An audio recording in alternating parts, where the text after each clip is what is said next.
to the camera guy. It is 5:30. I'd like to call the meeting to order and ask everyone to please stand for the Pledge of Allegiance.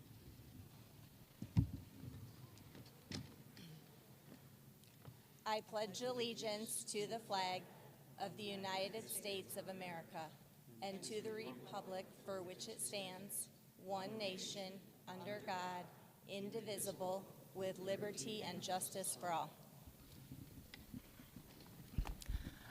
Board members, if you can please make sure all your microphones are on for the sake of the live feed. If we can just leave them on so that we don't have issues with people hearing, I think that would be helpful. You should have a green light once it's on. Okay, we need someone to make a motion to approve the agenda as presented. So moved. Support. Okay, we have a motion and support. Any discussion? Hearing none, all in favor, please raise your hand.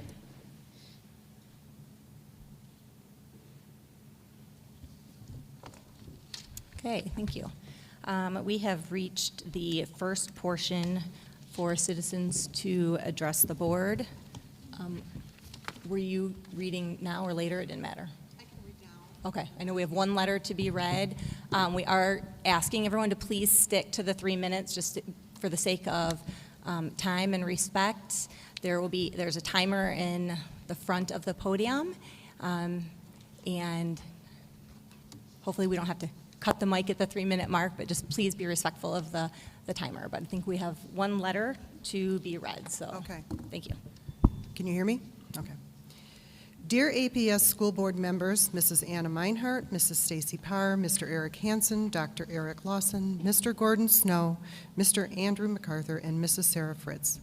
This letter is to inform you that the Ella White Eagles continue to soar under the interim principal Megan Black's leadership. Her respectful and professional leadership towards all staff and students are evidenced throughout our building every day to ensure that our Ella White Eagles are safe and that learning continues. She is listening and supporting staff and keeping consistency while improving areas of concern.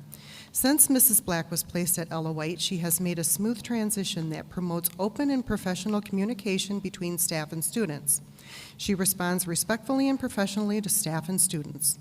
In order to provide clear and consistent two-way communication, Megan keeps an open-door policy throughout the day. She brings staff together for quick huddles and responds promptly to emails and calls. She includes staff in the decision-making process for safety, learning, and behavioral needs. Mrs. Black makes it a priority to go into classrooms daily to observe the learning that is taking place. Safety and promoting learning have been her top priority. She has initiated a daily instructional assistant morning check-in to make sure that all student needs are met throughout the building, including increased staff coverage for outdoor recess, the lunchroom, classrooms, and student drop-off pickup locations. At the bus drop-off location, she identified a safety need, so IAs now greet students on the sidewalk as they arrive. Teamwork is promoted as she has reached out to staff to ensure daily routines, systems, and procedures continue. She has established a strong partnership with staff and is taking a larger role within Ella White to support challenging behaviors. Student discipline is consistent and documented with students held to high standards. She addresses student concerns efficiently and within a timely manner. For example, when discipline referrals are made, Megan sends a follow-up email to staff informing them that she has received it and identifies an appropriate consequence. She has implemented a reset and refocus room that aligns with the district's vision of using restorative practices. This allows for learning to continue while behavior is managed outside the classroom. Please know that under Megan Black's guidance and leadership, the Ella White Eagles continue to soar. Students are safe, learning continues, and students are still enjoying assemblies and other fun events. We appreciate Mrs. Black's flexibility and willingness to support and guide us. Go Eagles. This is signed by Sherry Allen, Desiree Lacrone, Christine Succi, Dawn Anderson, Heather Martin, Teresa Honecker, Lisa Beatty, Madison Mumford, Susan Landon, Hope Smith, Anita Millette, Judy Stempkowski, Nikki Oswald, Tammy Deleski, Dawn Breggy, Taylor Murray, Jordan Madrinsky, Julie Hassey, Ken Schroeder, Danielle Dasher, and Claire Schreiber.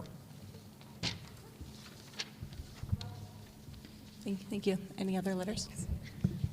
Is that all, Leslie? public comment?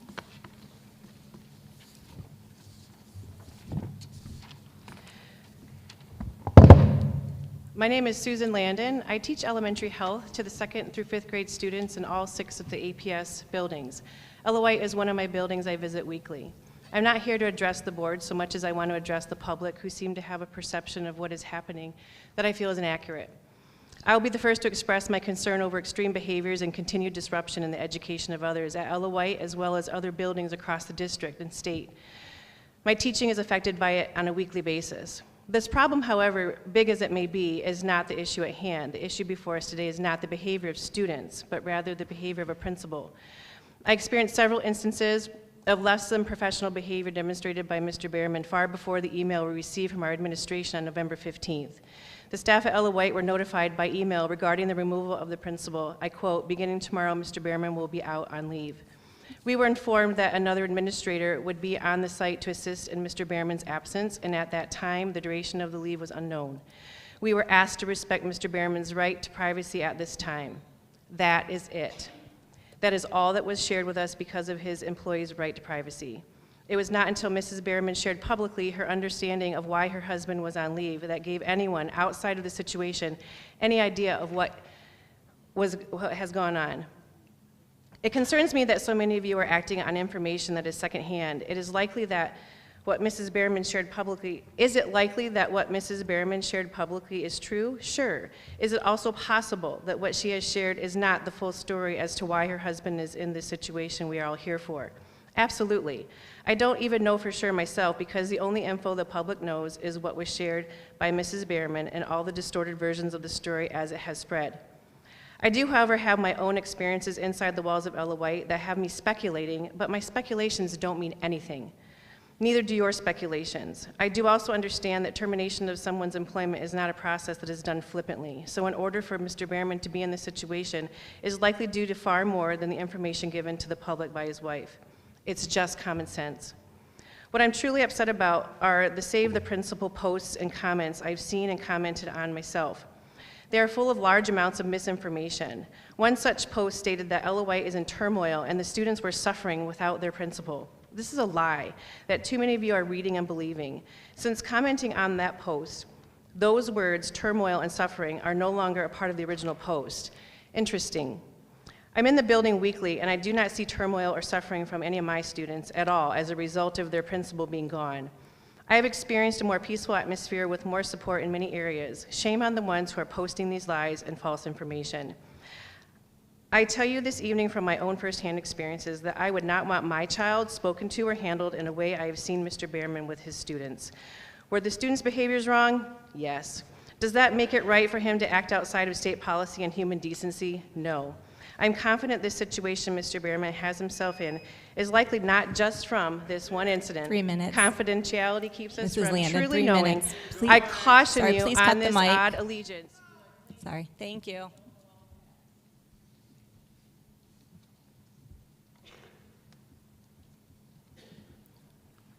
Anyone else? Public comment?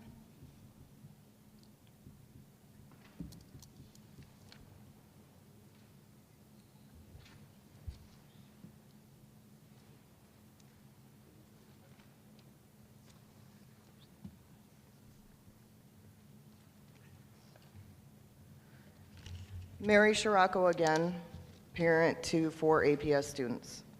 I first met Mr. Behrman my eldest son's freshman year. My son had a great high school experience, therefore I didn't interact much with Mr. Behrman. I saw Mr. Behrman quite frequently at Ella White, either at IEP meetings or during escalated states of my child, which happened a lot. Mr. Behrman didn't know why I had such a big attitude. I treated him poorly, yet he remained professional. He didn't understand that my child had experienced physical and emotional harm for years at school. He came to meet me on the heels of that trauma. I was extremely passionate about my child's safety at school.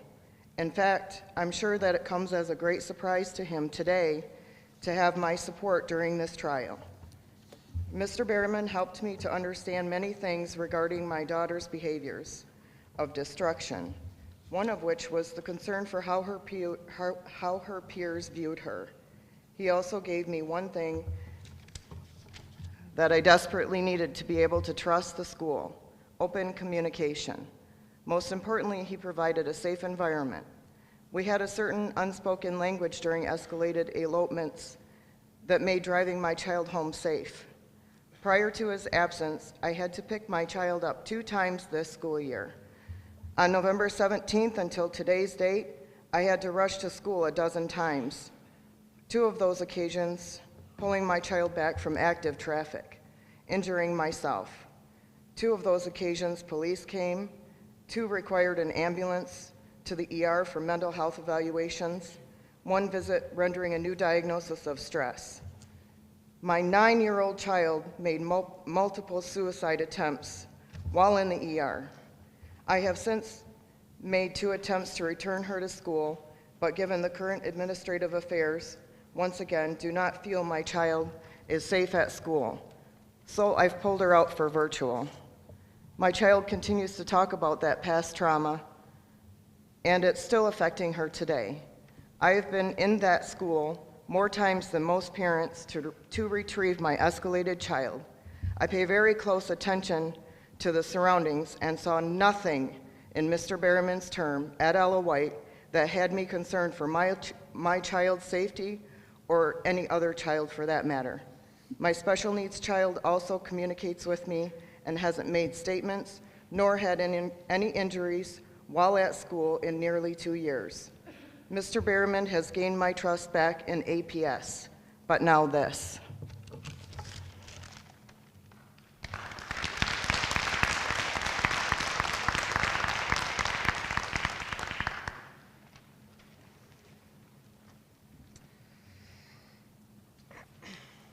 I've never done this before. I feel it's necessary.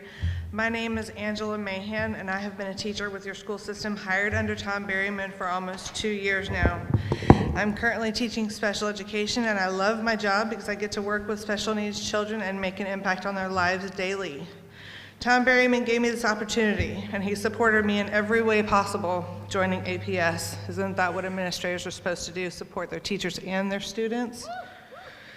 I have the privilege of working with him and seeing how firsthand every day he treats our students with love, caring, compassion, and most importantly, respect, which is what we are trying to teach our students to show as well. Every day he makes the announcements and walks down the hall, and his excitement and joy for education eludes the hallways. He dresses up as a school mascot to get the students motivated. I've never heard of any students or any teacher say one negative comment about the way he runs our school, Ella White. He creates an atmosphere that is welcoming and safe for our students and staff. Not only that, but he makes learning fun, which allows students to retain the information they have learned. We can all tell how much he truly cares about his teachers, his staff, and most of all, his students.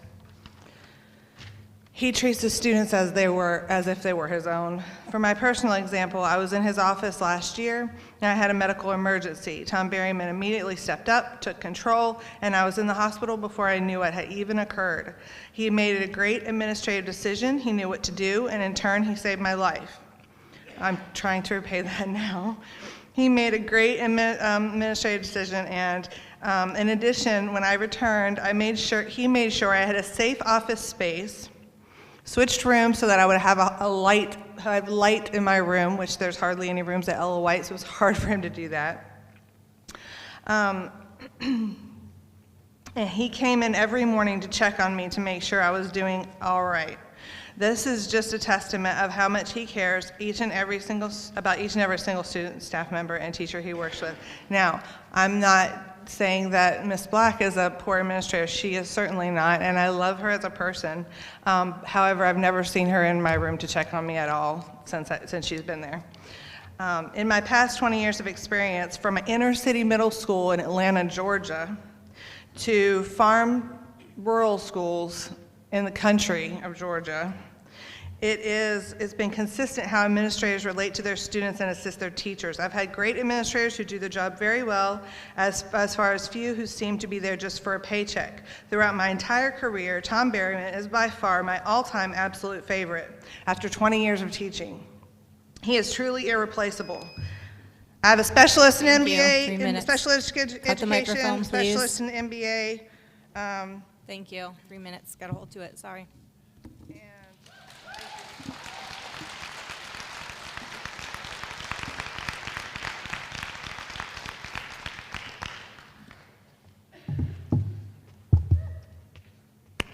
Good evening. My name is Todd Rankin, and my son currently goes to Ella White Elementary. We moved up here last year, and my son had a horrible time adjusting to the new school. Mr. Berryman seen that he was struggling, and he pulled my son aside. He helped him with different ways to overcome his struggles. Mr. Berryman would let him come in his office during the day, listen to his favorite song just to get him through the day. He came up with different solutions to try to make sure my son was doing, everything he needed to do to get through the day. I feel like Mr. Berryman had a great, just this last year since being here, has had a great impact on my son's education. If Mr. Berryman didn't step in and help my son, I don't think my son would be, doing how good he's doing now in school since meeting Mr. Berryman. He, at his old school, he did struggle a lot, and I got a lot of phone calls, and that was it.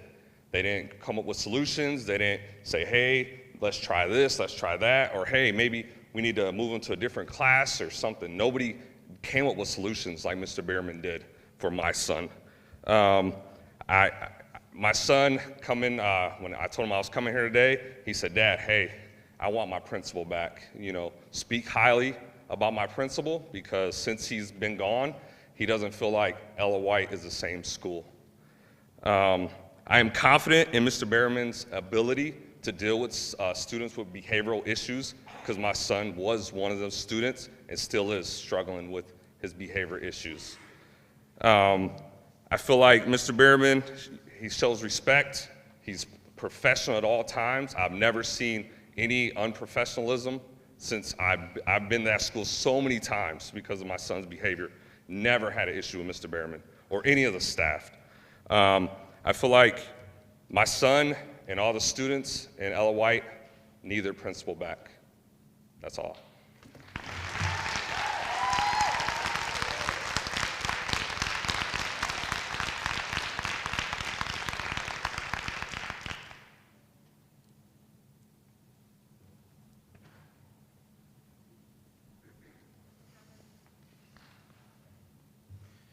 Good afternoon. My name is Devin Robinette. I have 3 students at Alpena Public Schools, my youngest daughter being in Ella White.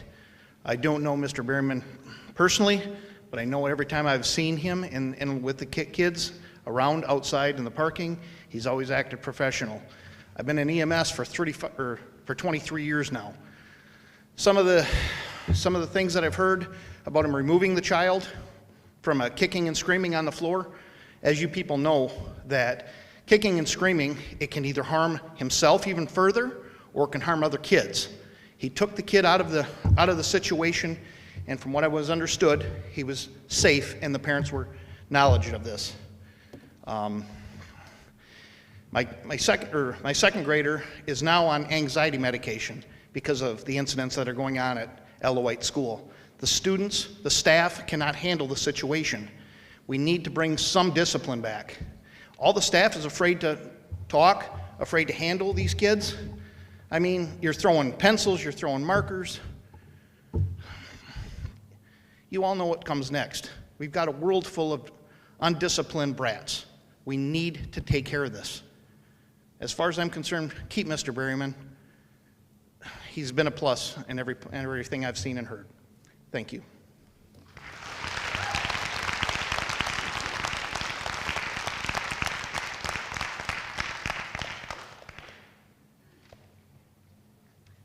Honored school board members. All I read is what's in the paper there. State your name for us, please. Robert Corwin. Thank you. but the amount of violence in our school systems today, you know, is got to be curtailed. There's teachers getting shot, you know, and other things. And you got to walk a fine line, but I believe that Mr. Berryman did a fine job. He collected the student, you know, in the best way he could, removed him from the situation, and everything was fine, all right? And if it would have been my child that would have done that, I would have said, you go ahead and go for it, and then he would have got 10 times that when he got home, you know?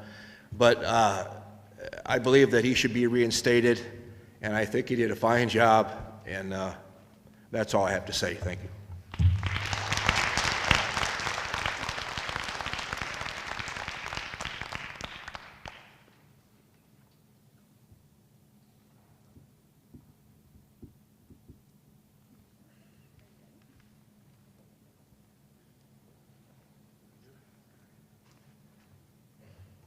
Good evening. I'm Russ Reinard.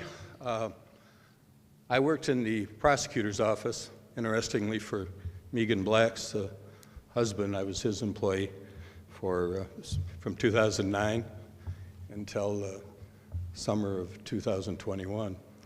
My primary job, he made the mistake of asking me what I wanted to do in the prosecutor's office when he took me in, and I told him I wanted the kids.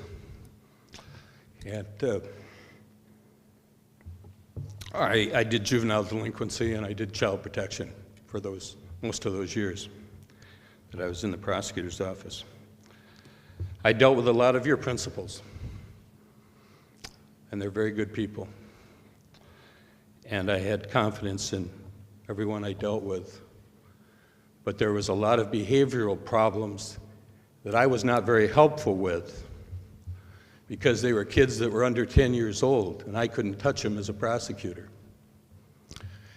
And many of the principals, teachers, and teachers' aides that I worked with felt that they had a hands-off policy on a child who acted out in the classroom.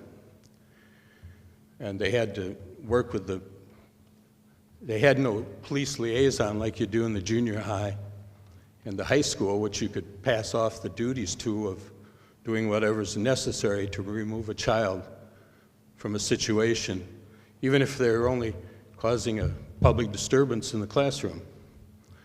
But even if they're doing other things that make them dangerous to other students. Even being disruptive to other students obviously is disruptive, and you all know that, to the rest of the students and unfair to them. My point is this: I don't know all of the facts of this case. I don't even know Tom Berryman that well. I dealt with him when he was at the high school, as I did Matt, and as I have with Romeo as an assistant principal. But I will tell you this: if the state policy is that a principal cannot, or even a teacher or a teacher's aide, cannot deal with a student physically when they're being physical in the classroom, that policy should not be followed.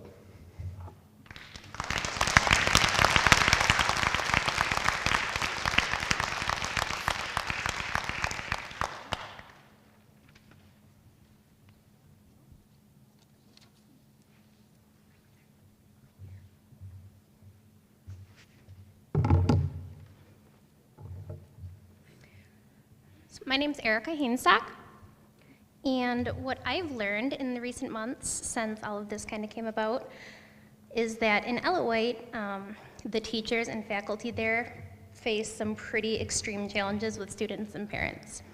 I think no one would argue with that. These challenges aren't unique to Ella White, but it seems they do maybe occur at higher rates than other schools in our area. I'm not sure, but it just seems like maybe that's the case. Despite this, in my almost 2 years at Ella White, I didn't even know about these challenges. All I have ever noticed there is how fluidly and diligently the school is ran. And this is so heavily due to Mr. Berryman's leadership. He is engaged, he's thorough, conscientious, and over-the-top dedicated. He's a highly, highly effective leader in leading Ella White to success every single day. You can just see the work he puts in. The time and thought he puts into making our school great is apparent to everyone who spends even a little bit of time inside the school or outside. That type of dedication is not something that comes along often, especially anymore. We need great leaders in our community, in our schools especially. Great leaders anywhere in our community will only make us stronger. Now more than ever, especially with educators and administrators. I really want to stress and urge, propose that we build upon the good that we have rather than discard great leaders with only greater potential for making our schools and our community better for us all. His absence has been abundantly and concerningly felt and apparent, and we don't want to go forward seeing what happens without him. Thanks.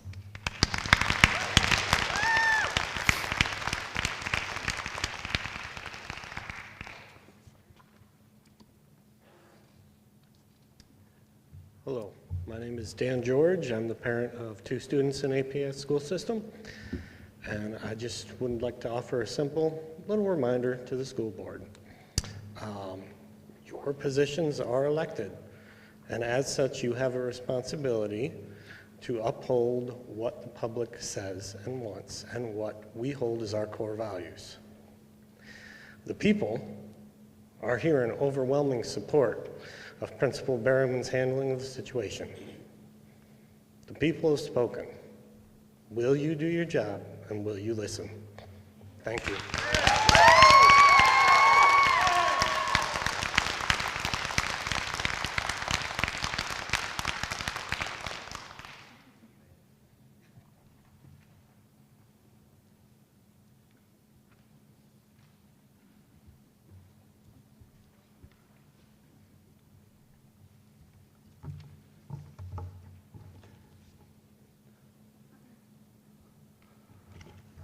Okay. My name is Michael Weckworth. I am a grandparent to 2 grandsons that go to Ella White. I'm the author of the petition drive that I emailed to all the board members today, if any of you care to read it. I do have a printed copy with all the signatures. If you'd like that, I'll give that to you. I have volunteered for 4 years at Ella White before Tom even got there. And I can't say enough about him, but what I will do is read to you a few comments of the people that had signed the petition.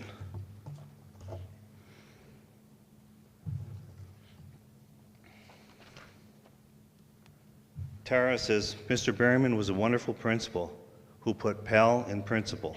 My daughter had an IEP, and was a very troubled student. With his support, she began excelling. Nicholas said, he's been fired because he dared touch one of the children while they are throwing a massive fit that endangered another child. If my child was doing that, you have my full permission to football tackle her if that's what it takes to keep everyone safe. Stop taking away the faculty's tools for maintaining discipline. It's bad enough to stop giving out detentions. Also, I'd like to point out that if you fired people anytime they broke one or made one mistake, no one in this country would have a job, you included. Deborah says he was a great principal. And if you guys want copies of this, I can get it for you. Donald says APS needs more people like Tom and less rabbitos.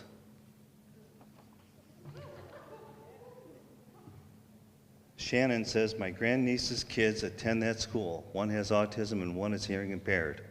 This principal has nothing but supportive for the kids and parents. He did nothing wrong removing a disruptive special needs child from the classroom. Obviously, this child needs better support services. And I could go on and on. If you guys want these, let me know. I have a copy here of this for you. I can tell you I am in that school. Well, this week we'll be in there every day. We're doing the food drive for Ella White. We are in there all the time volunteering to help with the teachers. We see firsthand what these teachers have to go through. We're not here for that. I see working with Tom has been an absolute, it's been a miracle. in my opinion, because he has been open to anything that we had tried to do that's been great for the kids. He's been, if it is within the structure of the school, what the school board has directed him to do, he said go for it. And he has improved it by doing a lot of things like the parades and many other things. Thank you. Welcome.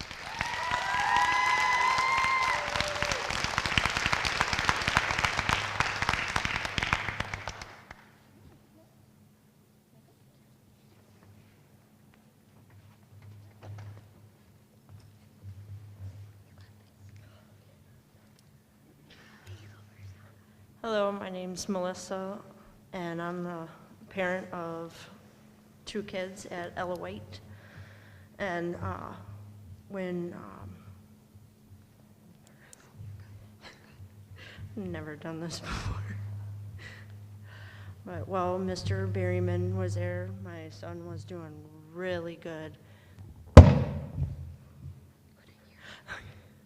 He was doing really good, and then one day he just stopped doing good. I was getting phone calls. I had to leave work for my son acting out. I mean, he had a routine with my son: fist bump, hug, ask him how his morning's going, everything like that. And not only Mr. Berryman has helped my son, but many other students, and has helped staff also. Did you want to say anything? Go ahead. Mr. Berryman has done his best to keep everybody safe in the school, and has tried his best to help students as much as he can.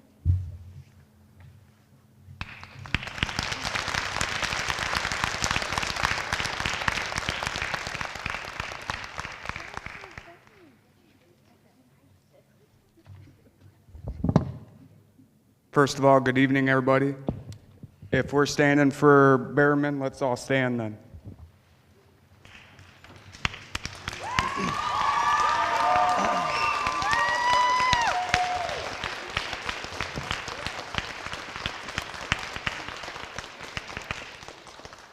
I have a stepchild that goes to Ella White, and I have 2 cousins that go to Ella White. When you see their demeanor when they get home, since his presence isn't at the school, it is known and it is shown. And also, when your kid is not the struggling kid, but he's struggling now because of disruptive kids in there, we need his presence back. So I'm not going to take 3 minutes, but... Can you state your name before you're done, please? Eric Lasinski. Thank you, Eric. So that's all I got.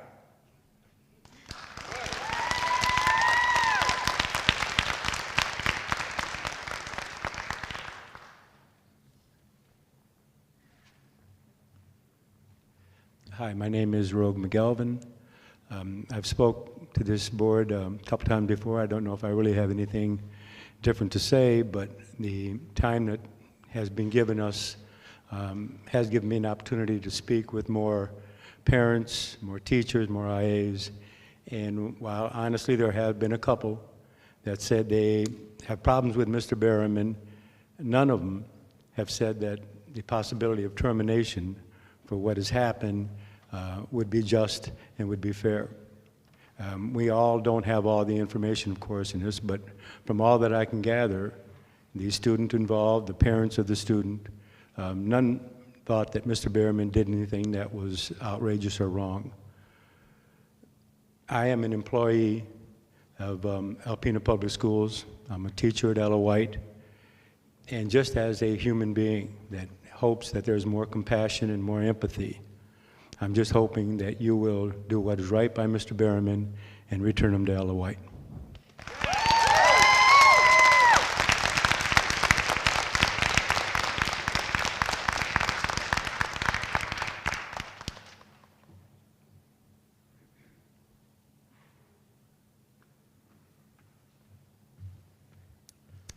Hi, I'm Kaylee. I'm one of Mr. Berryman's past students. I would like to say he was not just a principal for me. He was like a dad that I've never really had. I feel he treats every student like his own child. And being able, my senior year, not having him for my senior year was heartbreaking for me. And being able to know how that feels for me and those students. I watch a kid that absolutely loves Mrs. Black and everything, but she absolutely loves Mr. Berriman. He brings joy and excitement into the building. Not a lot of people would like to go to school or anything, but knowing that you have a joy principal that is like happy to have you around, I don't know any other principal that's more than willing to do that. Thank you.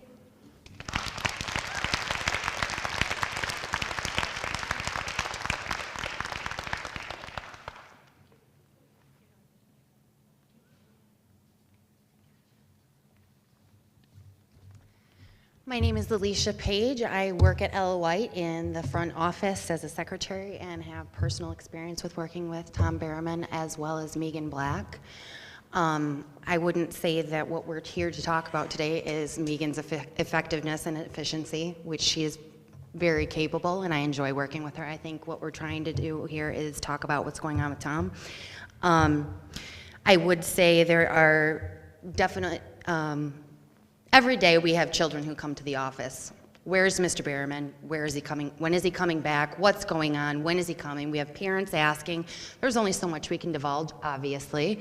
That being said, I have seen firsthand some of the incidents that he has been accused of, and I also have been witness to multiple situations where I have kids jumping on my desk, throwing my things around, breaking things in school, and I can tell you that that behavior has not subsided since he's been gone. It is still occurring. Yes, we are trying to make measures to make things better. However, I do believe in this particular case that we were struggling and we're still struggling, and it's not just a Berriman thing. It has to do more with, we needed more help, we need more people, we needed more bodies. Megan is very efficient and effective, and honestly, I gotta say, what I would like to see happen is a collaboration, because we need more. They're both wonderful people, and I think that Berriman has every right to stay, and I really don't think his livelihood should be in question over a child who is by far got a lot of things going on, as well as a parent who is completely backing him. Thank you.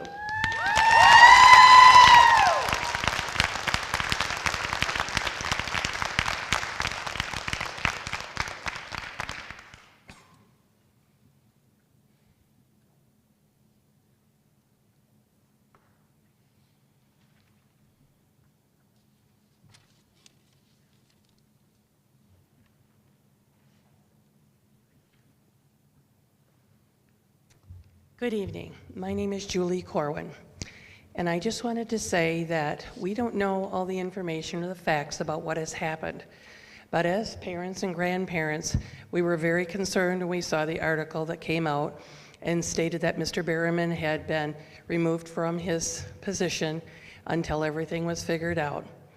Recently, I saw a post where there was concern. They said there were so many other things that had not been brought forward. How can you judge someone when you don't know all the facts? I think we would all agree that the pandemic, the lack of teachers and everything, has brought tremendous stress to students, staff, the community, everywhere. So we need to be supportive of the people that are willing to step up, and obviously, as the love that is shown for this gentleman, is willing to provide to our children and the community, because it's a ripple effect. These children are so stressed. I bring my granddaughter here to the school, and you hear, like, the adults screaming, "I don't believe you." Sometimes the children just want to be heard and believed. So do adults. I think we would just ask all of you, do what you would want done to you. Find out all the facts. Obviously, this man is very well loved and very highly thought of. So all we ask is before you affect his life and his livelihood and everybody in that school that loves him, that you find out everything. Step back where the Was he removed too quickly? Everybody acts fast in the heat of a situation. So please, for the people in the community, just step back and find out everything. Is Mr. Berryman the best person for that spot? Do they need additional help? Probably so. We all need help during this time. So that's all we would ask, is that you please step back and do your job and give that man a fair chance to do the job he wants to do so badly.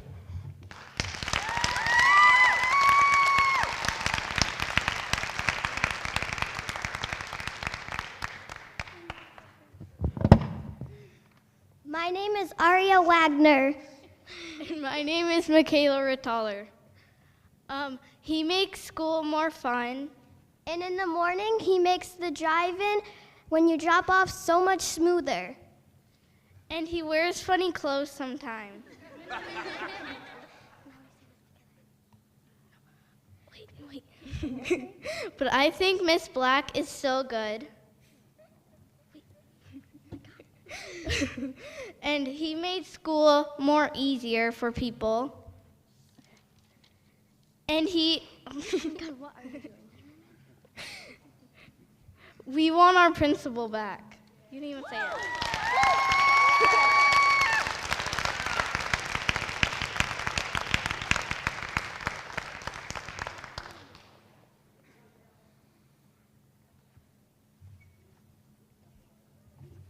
I'm Michael Weckwer again. I just wanted to make sure that everybody was aware that as of this Mr. afternoon. Weckwer, I'm sorry. It's against board policy to speak twice. I don't mean to cut you off, but that is the board policy. So.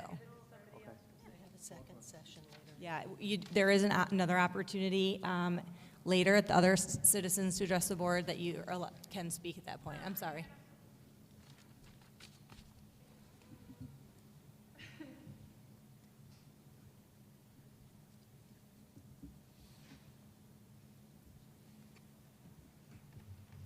Hi, my name is Brianna Hill. I swore up and down I was not coming up here today. I spoke at the very first meeting. I've had a couple encounters with Mr. Berryman, with my children. Also, I had an issue with a teacher myself personally, and he worked out that entire situation for me. My kids have never had a better principal. When I had issues with my kids and when I also had issues with the teacher, he called me every day to make sure I knew where we were in the process of fixing the issues. That's really all I have to say. Support our principal, Team Berryman, and the petition is now at 722 currently in people that are in support of Mr. Berryman. Thank you.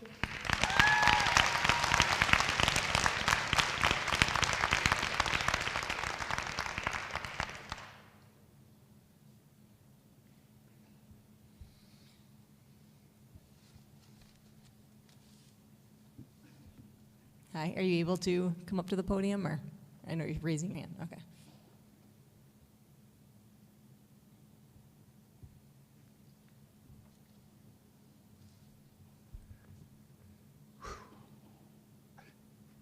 I've had your job.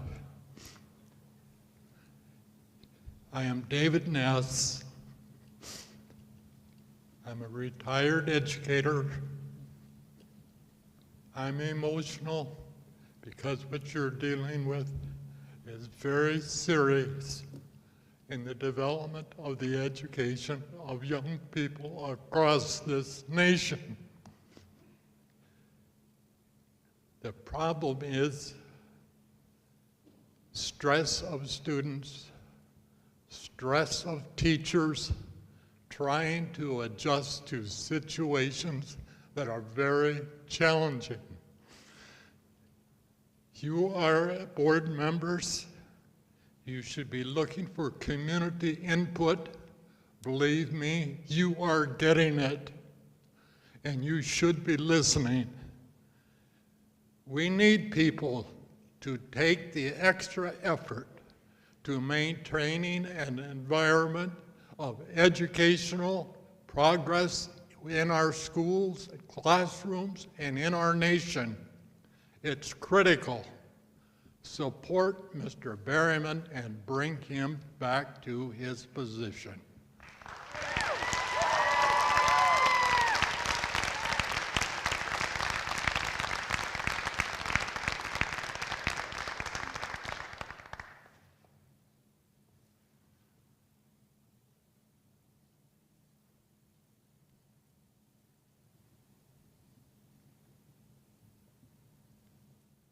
Hello, how you doing? My name is Mike Succi. My wife is a teacher at Ella White. She knows what's going on. She is the pulse of the school. I'm not for her or against her or the school. Look at the facts. Look at the laws and the school, what they have to do. I had enough.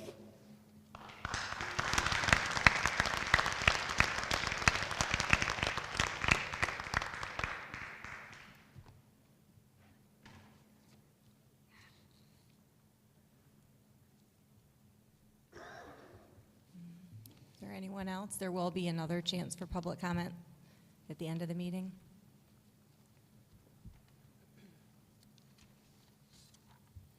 Okay, seeing no one else coming forward, moving on with the agenda, we need someone up here to please make a motion for the board to move into a closed session to have attorney-client privilege.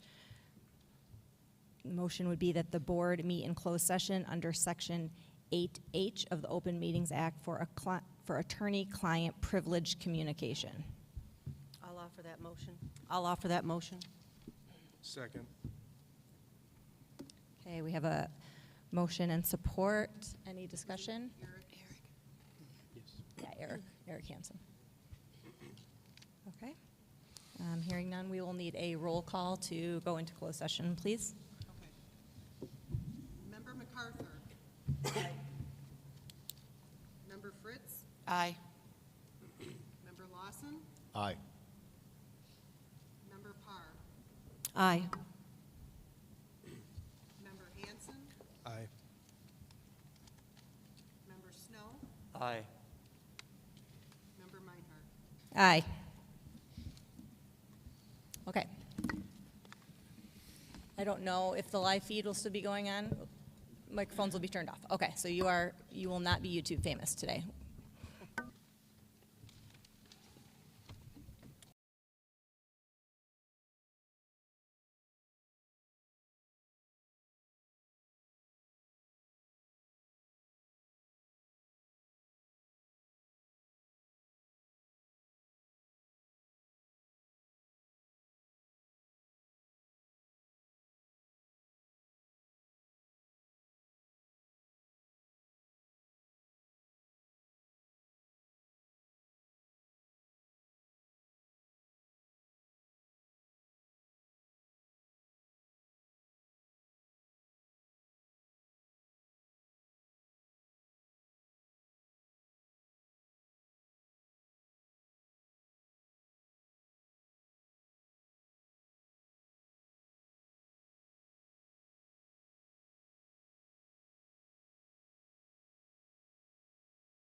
Are we good up there? Okay. Okay, we are back. Thank you. We're ready to go back into session. AJ, do you want to roll? I move that the Alpena Board of Education appoint Katie Brodus, hearing officer for Mr. Thomas Behrman's pre-termination hearing to advise and assist the board in providing a full and fair hearing, complying with applicable legal requirements, and ruling on evidentiary, procedural, and other issues of law that may arise at this hearing. The board will retain the authority to evaluate and weigh the evidence and testimonies, make a final determination on all issues presented to the board, and exercise all duties and responsibilities as required by the nature of these proceedings. Second. Okay, we have a motion. Any discussion? Okay, hearing none. I think we can do a show of hands for this one. All in favor of letting Katie Brodus be our hearing officer? Thank you. Thank you, board members. I want to read a statement that is just an introduction into why we're here and doing this hearing today, and what we're trying to accomplish with the hearing that's taking place. So, public employees who have an expectation of continued employment have the opportunity for a pre-termination hearing when a public employer indicates its intent to terminate the employee's employment before the end of their contract term. Mr. Behrman's contract is set to expire on June 30th, 2023.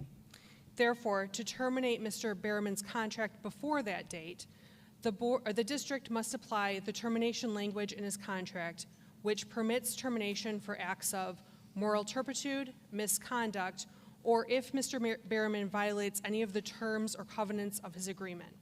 The agreement, the contract that he has, his employment contract, requires that he perform his duties as directed by the board and obey the rules and regulations established by state law and the board. There's a Supreme Court case, it's called Cleveland Board of Education versus Loudermill, and it found that public employees have a 5th and 14th Amendment right in the United States Constitution to prohibit the government from depriving a person of life, liberty, or property without due process. At a minimum in this hearing, due process requires the public employer to provide the employee with notice and a hearing prior to the deprivation of a protected property interest. Therefore, before terminating an employment, the public employee is entitled to oral or written notice of the charges against him, an explanation of the employer's evidence, and an opportunity to present his side of the story. Mr. Behrman received written notice of the charges against him in December 2022. He received updated charges providing further detail and clarification on February 6, 2023. Today's meeting is being conducted to provide Mr. Behrman with an explanation of the employer's evidence and an opportunity to provide his side of the story. This meeting is not a trial. It is not a full evidentiary hearing. The rules of evidence that are typically present in a court of law do not apply.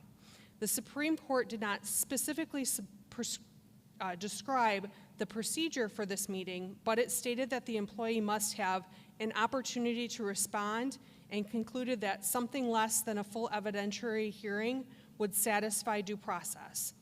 The pre-termination hearing serves as an initial check against mistaken decisions, essentially a determination of whether there are reasonable grounds to believe that the charges against the employee are true and support the proposed action. Therefore, both the administration and Mr. Behrman may call witnesses in this matter and present documents to the board. The board must determine whether Mr. Behrman engaged in acts of moral turpitude, misconduct, or if he violated any of the terms or covenants of his agreement. And if the answer to that question is yes, the board then must determine what the appropriate consequence to that action is. The administration has the burden of proof in this matter and must establish its position by a preponderance of the evidence. There are 7 charges currently pending in the charging document that Mr. Berryman received on February 6th. The first charge is a violation of the Michigan Code of Educator Ethics. The second charge is a violation of Policy 3213, Student Supervision and Welfare. The third charge is a violation of Policy 3210, Staff Ethics. The fourth charge is a violation of Policy 5517.01, bullying and other aggressive behavior towards students. The fifth charge is a violation of Administrative Guideline 5630B, use of force. The sixth charge is a violation of Policy 5630.01, student seclusion and restraint. And the seventh charge is a violation of Policy 5517, anti-harassment. Both the administration and Mr. Berryman have submitted documents that they would like the board to consider in this matter. The binders that you see in front of each of the board members are the documents that were submitted by both parties. Board members have had an opportunity to review these documents earlier today and prepare questions as to the information submitted by the parties. Board members have been instructed to not reach any final decision before coming to this meeting. Board members must weigh and consider evidence presented at this meeting when reviewing the matter. Board members may use their independent judgment to determine what evidence is relevant, significant, or compelling, and what evidence is irrelevant, not significant, or compelling. Before I begin, I'm going to ask each board member a question, or I'm going to ask the board a question, and Ms. Reynolds will take a roll call vote. Can you consider this matter in an unbiased fashion, free from any conflict of interest, and based on the available facts and independent judgment after fully considering all of the information before you?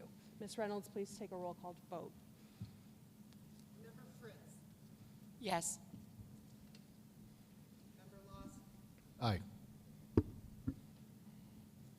Member Parr. Yes. Member Hanson. Yes. Member Snow. Yes. Member MacArthur. Yes. Member Meinhardt. Yes.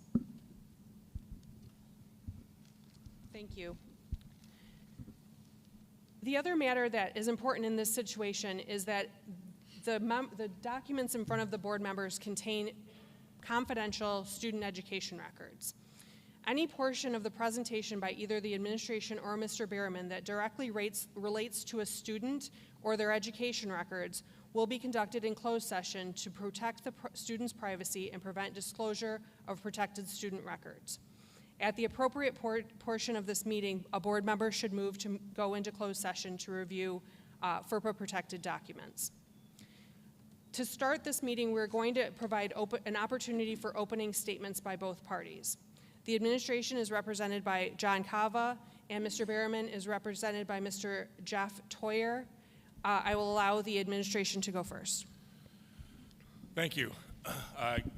Good evening. My name is John Cava on behalf of the district's central administration. Just a procedural matter before I make my opening statement.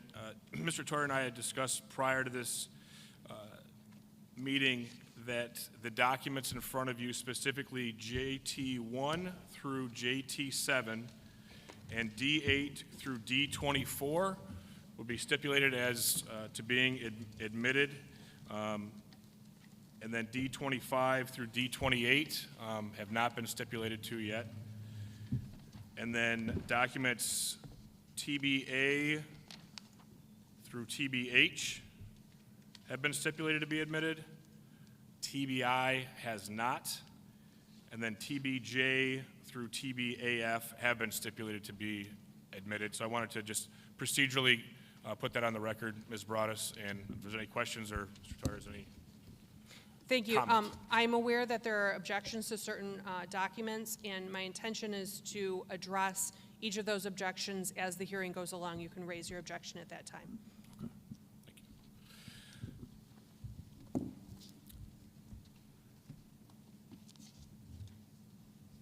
Again, my name is John Cava with the Law Offices of Collins and Blaha. I'm presenting on behalf of the District Central Administration this evening. We're here tonight because the administration has recommended the termination of Tom Berriman's employment contract with the Alpena Public Schools. As the board is aware, Mr. Berriman is the principal at Ella White Elementary School. As Ms. Broadus stated earlier, Mr. Berriman has an employment contract with the district that currently expires on June 30th of 2023. And as will be discussed in more detail this evening, that contract has several provisions that the district and the central administration state have been violated as a result of actions by Mr. Berriman. Specifically, you'll hear evidence tonight that Mr. Berriman engaged in conduct that was either misconduct or engaging in moral turpitude and also violating various board policies. Those are violations of Mr. Berriman's contract that the board may move forward and terminate his employment with the district for engaging in such activities.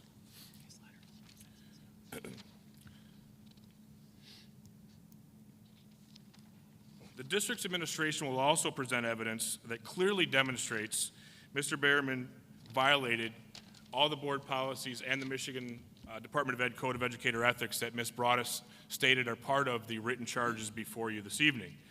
The evidence will further demonstrate that Mr. Berriman aggressively grabbed and pulled a student across the hallway of Ella White Elementary School. That student was not out of control. In fact, that student, as you will find out and what the evidence will demonstrate, was laying on the floor, not moving. Moreover, you'll hear information and gather or receive evidence that there were no other students or other individuals around that student. So I believe there's a lot of misinformation that's been discussed, and obviously that's not for you as a board to consider specifically, but there was information discussed at public comment tonight, and I know that there's other information that's been discussed generally in public that is just not accurate. And I think it's important that we focus on the actual evidence that will be presented, and that's part of your binders that you have before you this evening. And that evidence demonstrates that there is misconduct, there was misconduct. It demonstrates there was a violation of those board policies. And the board tonight is asked, and the administration's making that recommendation for termination, and the board's being asked, do you believe the evidence rises to a level that demonstrates Mr. Berriman did indeed engage in misconduct, and did he indeed engage in a violation of the board policies that are listed in the written charges? And if so, is termination the appropriate action to be taken by the board for engaging in such actions? The district central administration will present evidence that the answer to the first question is yes. He did engage in misconduct. He did, in fact, violate multiple board policies. He did take advantage of a student who was doing nothing at the time of the incident. The evidence will also demonstrate that there is, in fact, a second piece of evidence that happened later on the same day that Mr. Berriman engaged in another act of misconduct with a student. He aggressively charged at a student who was standing in a vestibule by himself. He yelled at that student. He walked that student, who was vulnerable and was clearly shaken, back to the office screaming at that student. That is the second act of misconduct that you will hear evidence about tonight. With respect to both of these acts of misconduct, it is clear that your board policies have been violated, and administration believes that there are factors that come into play that will be discussed in more detail, including evidence you will hear that Mr. Berriman has not showed remorse for engaging in these actions and has not demonstrated that he has the ability to correct his actions and the misconduct that he engaged in. And those are also factors and reasons as to why central administration is recommending that this board move forward with termination this evening. As a result of the evidence you will hear tonight, the administration will ask that you move forward with approving its recommendation to terminate Mr. Berriman's contract immediately. And we look forward to presenting this evidence to you. And Ms. Broadus, if there's any other questions before we start, or if Mr. Troyer is going to move forward with his opening statement. Okay. Does the board members, at any point you can ask questions, or if you have a question that you don't know when to ask or you don't feel comfortable asking, you can write that down and submit it to me and I can ask it at the appropriate time. Would you mind repeating the items that have not been agreed to, please? Yes. They are D25, D26, D27, and D28, and TBI.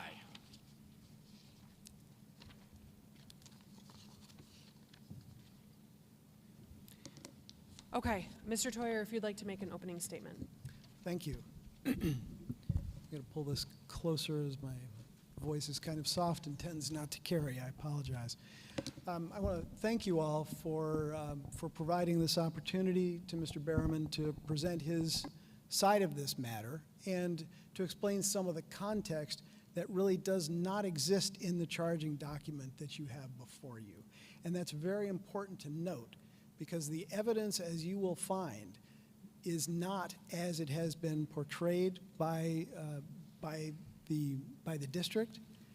In fact, there are some serious mitigating circumstances here, and there are also some facts that do not appear within the very critical video that will become an issue later.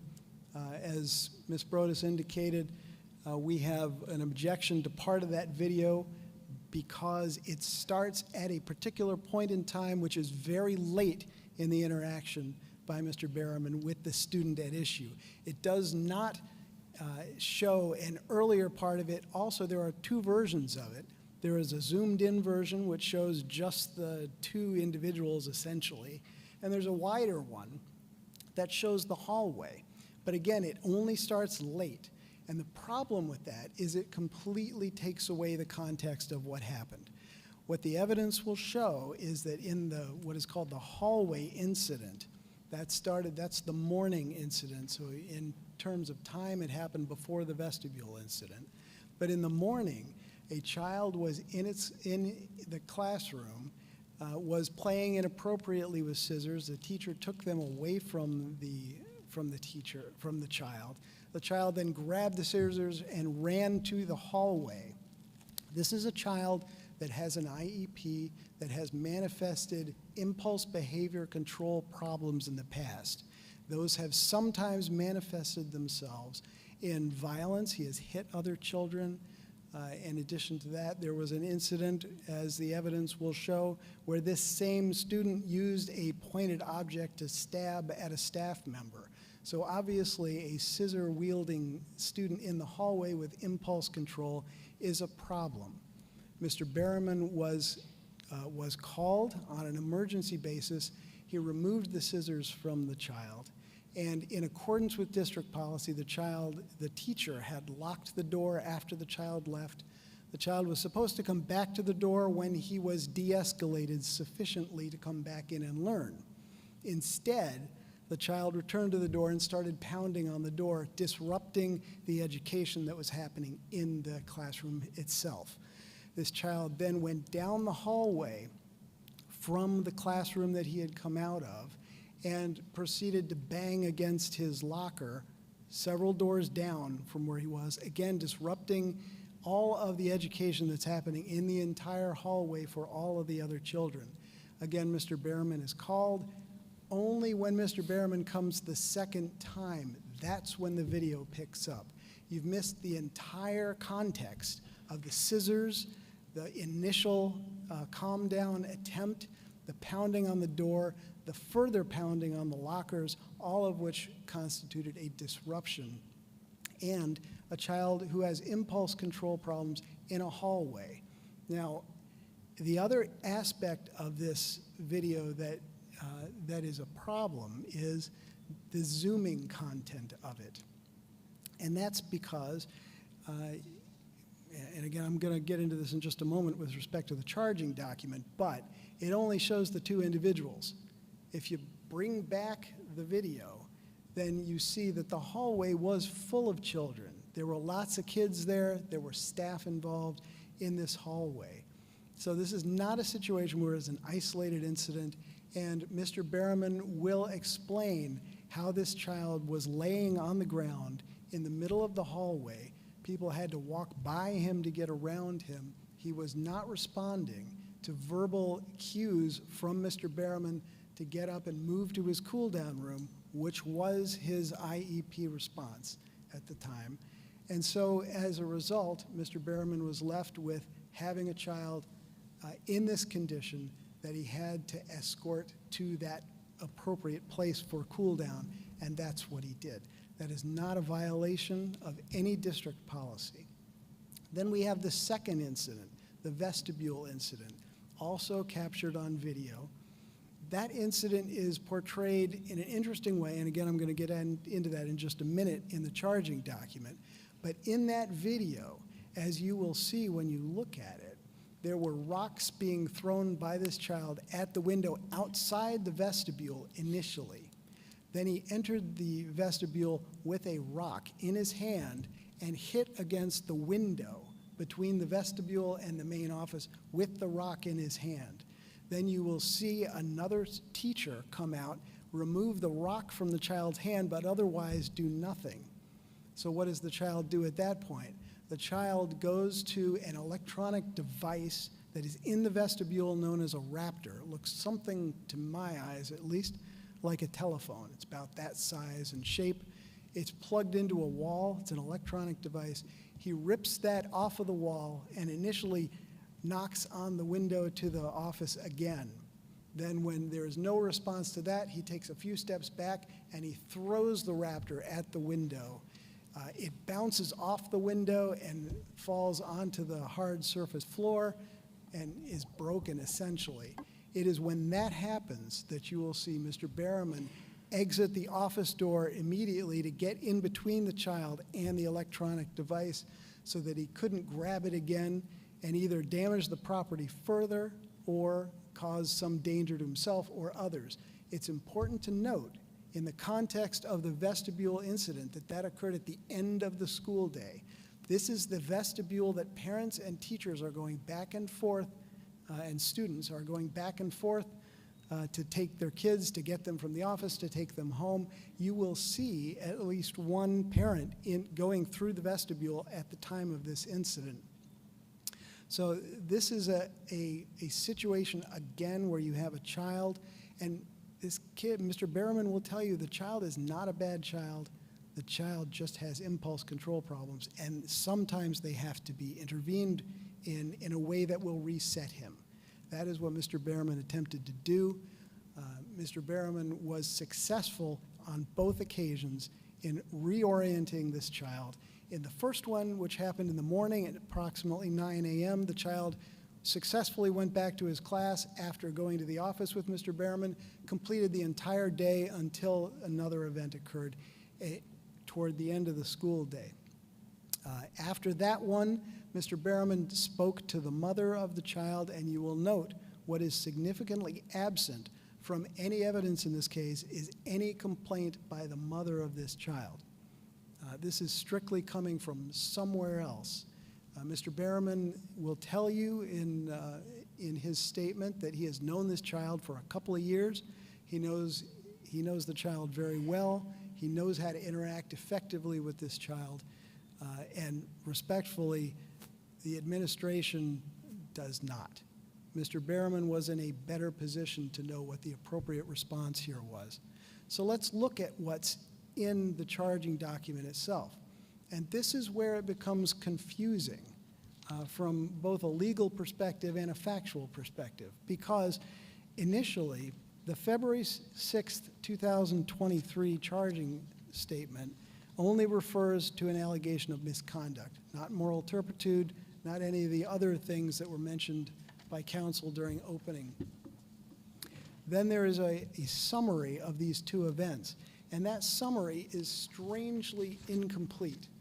Now, I want to suggest that it is fairly clear that there's some sort of distressed relationship between the superintendent and Mr. Behrman. That is something that this board can and should look at trying to resolve. And that can be done in any number of ways, well short of termination. It can be done through a performance plan. It can be done through simple facilitation. There are a lot of ways to match up the expectations that the superintendent may have with Mr. Behrman that do not involve termination, which is so unwarranted in this case.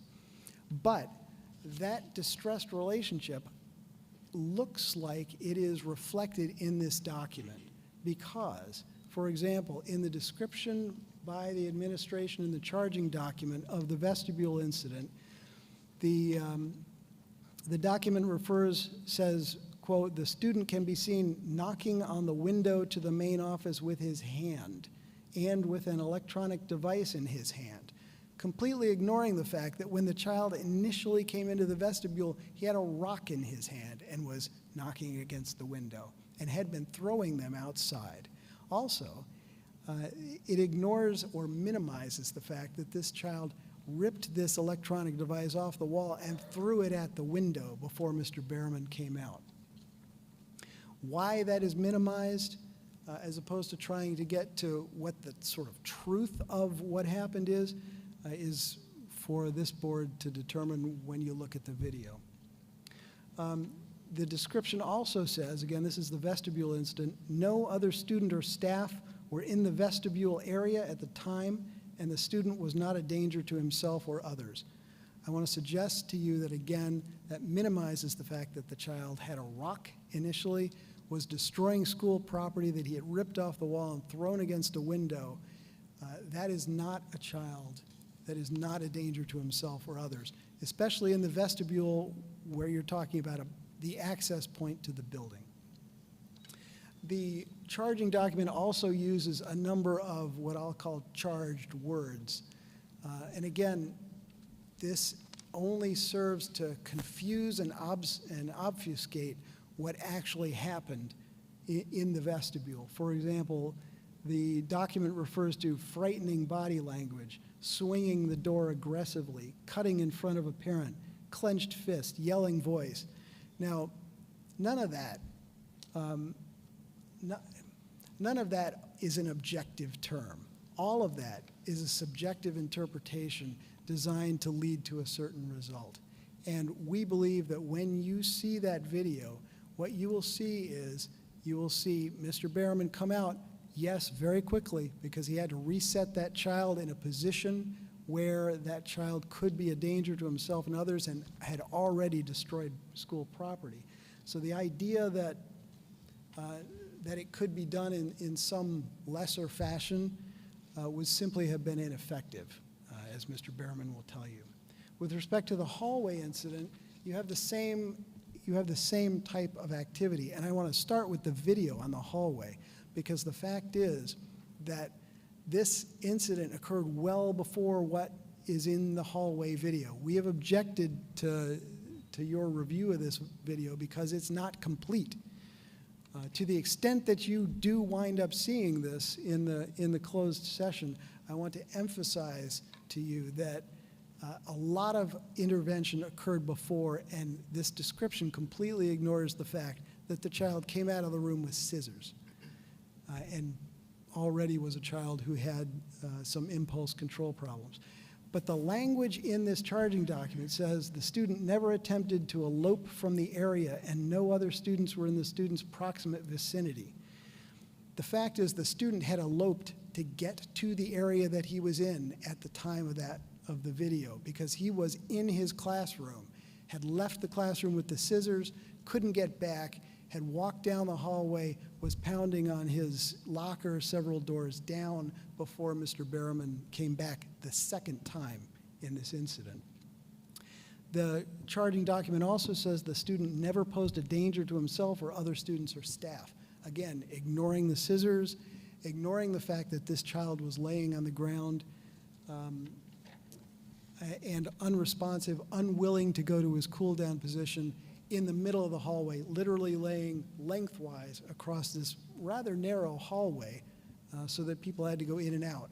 You will also see, contrary to this document, that there were other people in the hallway, and because this child had already run down the hallway with scissors and had exhibited this behavior in the past, and that's a history issue which will become relevant when you look at the policies that are involved here. It was important that Mr. Berriman stay with him, and that if the child refused to physically get up himself and walk to his cool-down area, Mr. Berriman had to get him out of that hallway, which left him with no other alternative. There's also, again, charged language about Mr. Berriman using a jerking motion to jerk the child up, suddenly and without warning, bending over and picking the child up. As you will learn from the evidence in this case, that is not what happened. Mr. Berriman was constantly talking to this child during the entirety of this event. He told him, if you don't come down the hallway, I'm going to have to pick you up.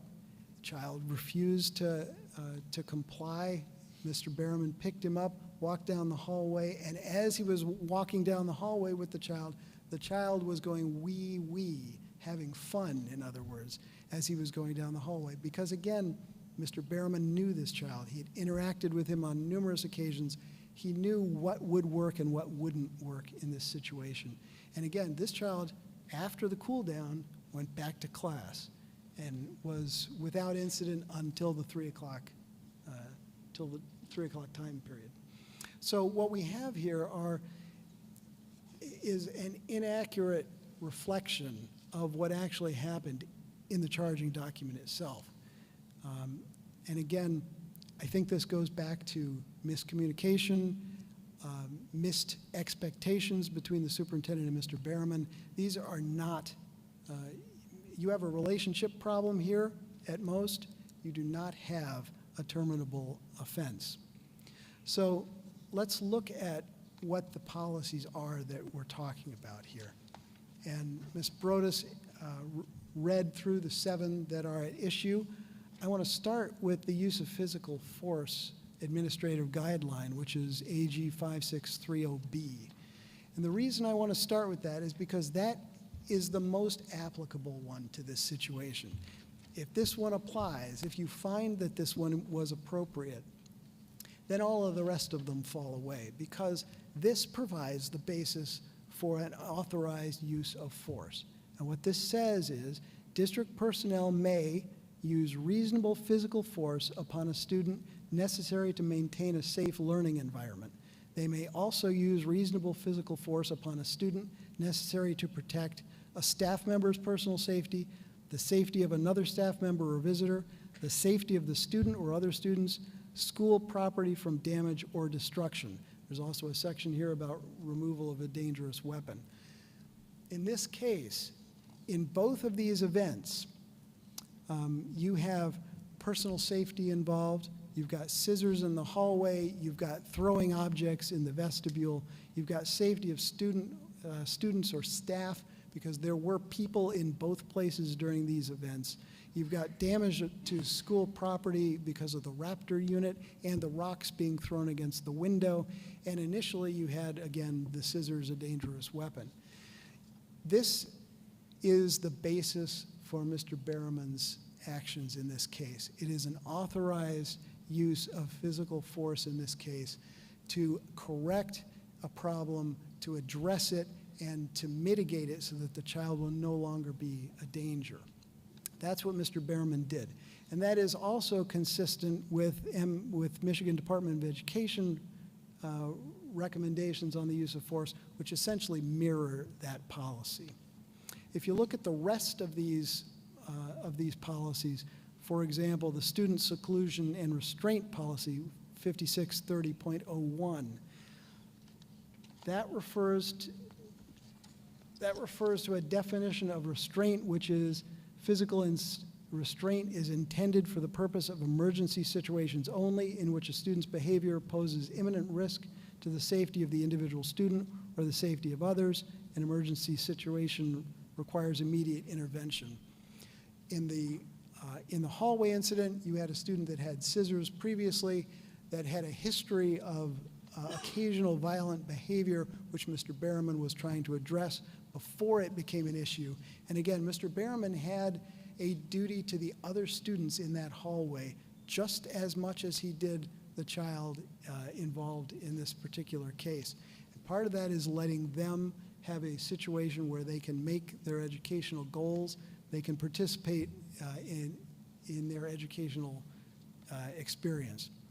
Now, interestingly, this policy also has examples of what does not constitute physical restraint. So it is not physical restraint within the meaning of this policy to break up a fight. That should seem obvious. It's not a physical restraint under this policy that are to do actions that are an integral part of a sporting event, like a referee pulling football players off each other, those types of things. Those are obvious. But the ones that apply here are in section B1. And those include to take a weapon away from a student, which you will see from the video occur, well, you won't see from the video, unfortunately, because it's been written over. But you will hear from the testimony that that is what occurred. And another 1C is to briefly hold the student in order to calm or comfort her. D is to have minimum contact necessary to physically escort a student from one area to another. We argue that that is the most applicable here because Mr. Berriman was removing the child who would not leave on his own, according to the verbal commands that Mr. Berriman was giving him. So Mr. Berriman moved that child using the least intrusive physical method possible, which is simply because of the child's size, to pick him up, and brought him to the office where he cooled down and was fine.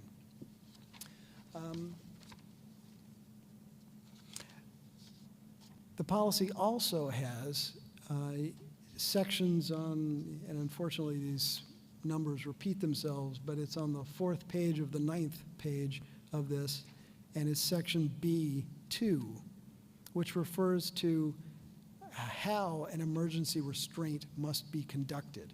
And in this case, it says a few words that are a little difficult to define, like safe, appropriate, proportionate, and sensitive to. And this is where we've come to what Mr. Berriman did. His actions, we argue, are going to, you will see, proportionate to and sensitive to the student's severity of behavior, the chronological and developmental age of the child, the physical size of the child. Remember, we're talking about a small child here that could be picked up. And most importantly, number 8, personal history. And again, Mr. Berriman knew this child's personal history, interacted with him on a regular basis, understood what worked for him, what didn't work for him, and he acted accordingly. There simply is no violation of the restraint policy in this case. The rest of them are kind of head scratchers, honestly. If you look at policy 5517.01, that's the bullying, aggressive behavior.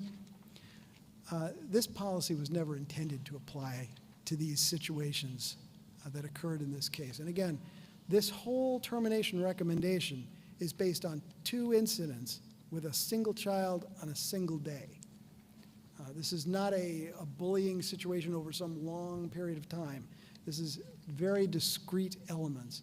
And in large part, that is why the goal of this, the recommendation, seems so extreme.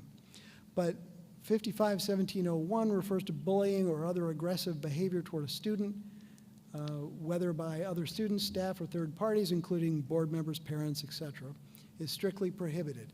No one argues with that. But this policy has definitions in the back. Aggressive behavior is defined as inappropriate conduct that is repeated enough or serious enough to negatively impact a student's educational, physical, or emotional well-being. There is absolutely no evidence before this board, none produced in the record, of any negative impact on the student's educational, physical, or emotional well-being as a result of either one of the 2 events that occurred here. The definition of bullying has a similar definition. Under subsection A of that definition, it says bullying must substantially interfere with educational opportunities, benefits, or programs of one or more students. There is no evidence before this board that any of these 2 incidents affected this child's educational opportunities, benefits, or programs. This policy was never meant to apply to a situation like this, and it shouldn't apply to this one. The anti-harassment policy, 5517, is similar in that it requires systematic or chronological infliction of physical hurt or physical distress on one or more students or employees, and the bullying is based on one or more protected classes. There is no evidence in this record before the board that any of these two incidents occurred because of a protected class of this student. The definition of harassment is very similar. It refers to threatening verbal, physical conduct that places a student or a school employee in reasonable fear of harm to his or her person, or damage to their property, and has the effect of substantially interfering with the student's educational performance, opportunities, or benefits, or an employee's work performance. And then C is has the effect of substantially disrupting the orderly operation of a school. These are not harassment allegations. What Mr. Behrman did in this case, in fact, did not substantially disrupt the orderly operation of the school.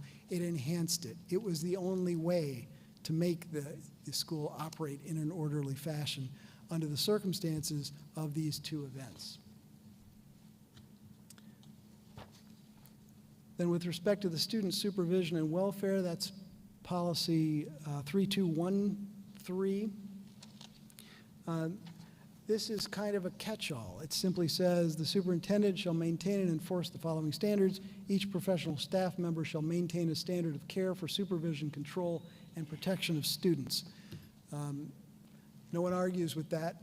And the point here is that because none of the others apply and the use of force guideline was complied with in this case under the circumstances involved, the policy 3213 also does not apply. Then finally is the staff ethics, and this is similar. Again, if you find that Mr. Behrman's conduct was substantially justified and appropriate, then the ethics policy also does not apply. This simply requires respect for the dignity and rights of students, an ethic of care for students, and maintaining student trust and confidentiality. Again, you will find from Mr. Behrman's statements today, he's known this child a long time, has a close relationship with him, has nothing but respect for that child and his dignity as a student and a person. So in the end, the evidence is going to show overwhelmingly that Mr. Behrman acted within the policies of this district. You will find in the exhibits a whole bunch of them on the district side that refer to various training mechanisms, training techniques, things like that, showing that Mr. Behrman was active and engaged in these training techniques, and he did. He was there for all of these. None of these policies require that activities with respect to the policies, interventions in the case of conduct or emergency situations, must comply with CIT training in order to be adequate under those policies. CIT training is not mentioned at all in any of these. What is mentioned is that authorized use of force policy, and that is the one that Mr. Behrman clearly complied with, we believe. And to the extent that there is a reasonable disagreement as to it, it certainly does not arise to the level of a terminable offense. So again, we believe the evidence is going to show that the recommendation should be dismissed, and Mr. Behrman should be returned to his position as principal of Ella White Elementary. Thank you very much for your time this evening. Okay, thank you. Mr. Cava, you have the opportunity to present your information to the board at this time. Thank you. So the board's aware, and Ms. Broadus, have three different witnesses this evening that first will have lay a foundation in open session with respect to their credentials, their backgrounds, how they were involved in the specific investigation regarding the incidents before the board tonight. Then I'll request that we go into closed session because all three also have information to share with the board that is confidential pursuant to the Family Educational Rights and Privacy Act. And, excuse me, then we'll come back out and into open session for brief conclusion to the presentation this evening. So for that, it's okay that we have 3 people go testify, and then those 3 people will also testify again in closed session. Okay, just before we go into closed session, I'd like to give the board an opportunity to ask questions. So just if we can make sure we pause for that. And the other thing, Mr. Toyer, I wanted you to know, there's a copy of this binder in front of Mr. Cava that is quote-unquote a witness copy. So if at any time you, when you're presenting, if you would like the witness binder, please let me know and we can bring that over to you. Very good, thank you. Okay, go ahead. Thank you. And appreciate the opportunity this evening. I'm first going to call Mr. Dave Rabideau to testify. Is there any procedural matters beforehand, Ms. Broadus? I was not going to swear in witnesses. I didn't think that this hearing required that element of formality. Okay. Appreciate it. And Mr. Rabideau, just going to ask you some questions this evening to talk about your role here in Alpena Public Schools, and then your role specifically related to the reasons as why there's a recommendation for termination this evening. So first, can you state your full name for the record? Dave Rabideau, Who is your current employer? Alpena Public Schools. And how long have you been employed by Alpena Public Schools? I started September 28th of 2020, so about 2.5 years. Okay. And what is your current position in Alpena Public Schools? I am the superintendent. And have you been the superintendent the whole time you've been employed here? Yes. Okay. And what are some of your job duties and responsibilities as a superintendent? I'm primarily charged with enforcing board policies and overseeing the day-to-day operations of the district. Okay. And Can you move your mic? I can hear you, but I don't know that it's going out. Got it. All right. And prior to being employed in Alpena, were you previously employed in education? Yes. And where were you employed? Harper Woods.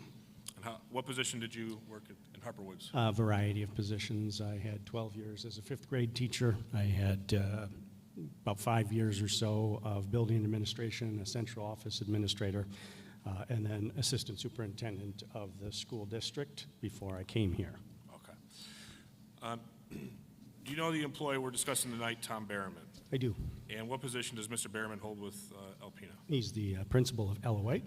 And do you know how long Mr. Berriman's been employed by Alpena? Yes, so he was employed prior to my arrival, but I believe about 2017 he was hired. Okay. And do you know what capacities Mr. Berriman's been employed by Alpena? Yeah, he was the high school principal and then Elowite principal. And how long has he been at Elowite?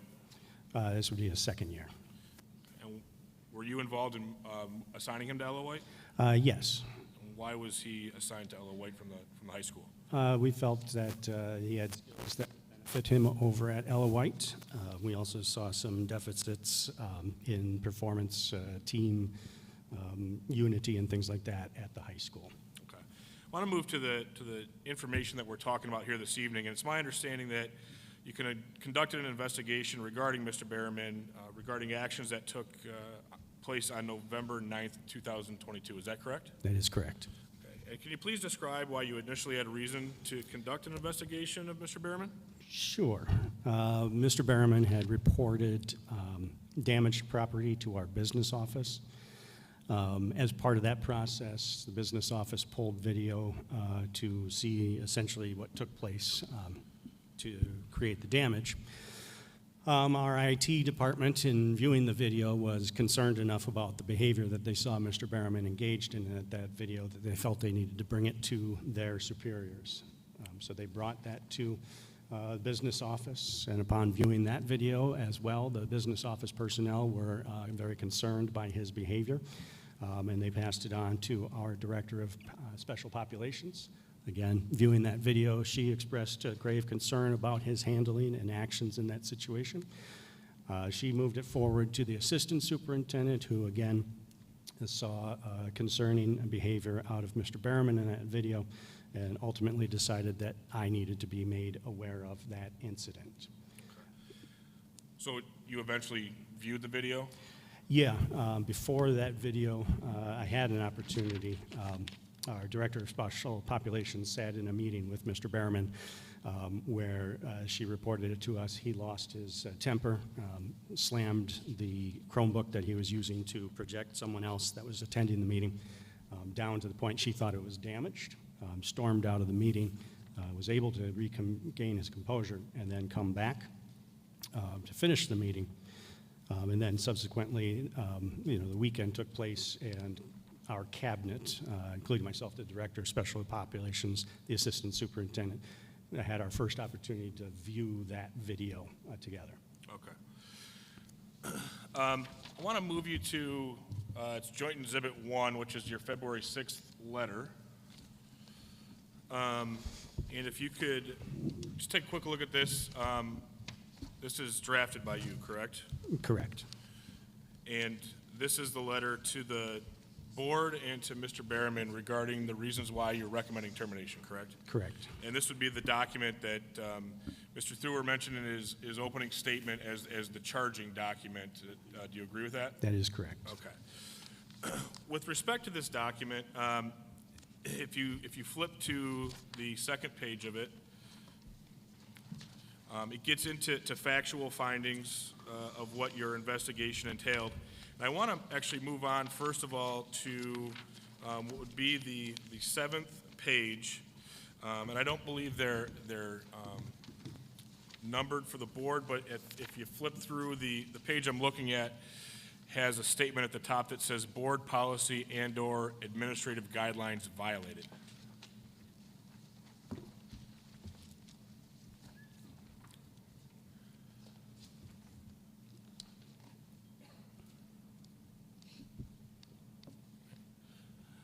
So with respect to that section, it's my understanding that this lists out the various board policies that allegedly were violated. Ms. Broadus mentioned them as part of the procedural opening, and so did Mr. Theuer in his opening statement. Is it your contention still, sitting here today, that these are the policies that were in fact violated by Mr. Behrman? It is. Okay. And if you just want to quickly read that, it's a paragraph, if you could read that into the record. Board policy and/or administrative guidelines violated. Mr. Behrman's actions violated the Michigan Code of Educator Ethics and was as well as Alpena Public Schools board policies, PO 3213, Student Supervision and Welfare, PO 3210, Staff Ethics, PO 5517.01, Bullying and Other Aggressive Behavior Towards Students, AG 5630B, Use of Force, PO 5517, Anti-Harassment, and PO 5630.01, Student Seclusion and Restraint. Mr. Behrman's actions also violated Administrative Guideline 5630B, Use of Physical Force. The applicable policies and administrative guidelines are attached to this letter for your review. So this document then goes into various charging statements. And so, for example, charge 1 is listed as violation of the Michigan Code of Educator Ethics. And before I ask some questions about that, Mr. Theuer did mention some details from the videos with respect to, he mentioned the vestibule incident and the hallway incident. And obviously, we're going to have some discussions regarding those and specifics in closed session. But in general, you did investigate both of those incidents, correct? That is correct. And you saw the videos that Mr. Theuer was referencing in his opening statement? Yes. Okay. Can you just briefly describe, from your perspective, I want to talk about the vestibule incident first, because my understanding is that that happened towards the end of the day on November 9th. The hallway incident happened towards the beginning of the day, but you learned about the vestibule incident first. Is that accurate? That is correct. So can you, in general, describe what happened with the vestibule incident? Sure. The student is seen entering the vestibule and tapping, knocking on the windows into the main office. There's 3 doors. There's exterior doors, doors into the office, and then doors into the hallway. The student is seen tapping on the window to the office. He's seeking to get attention from whoever's in that video.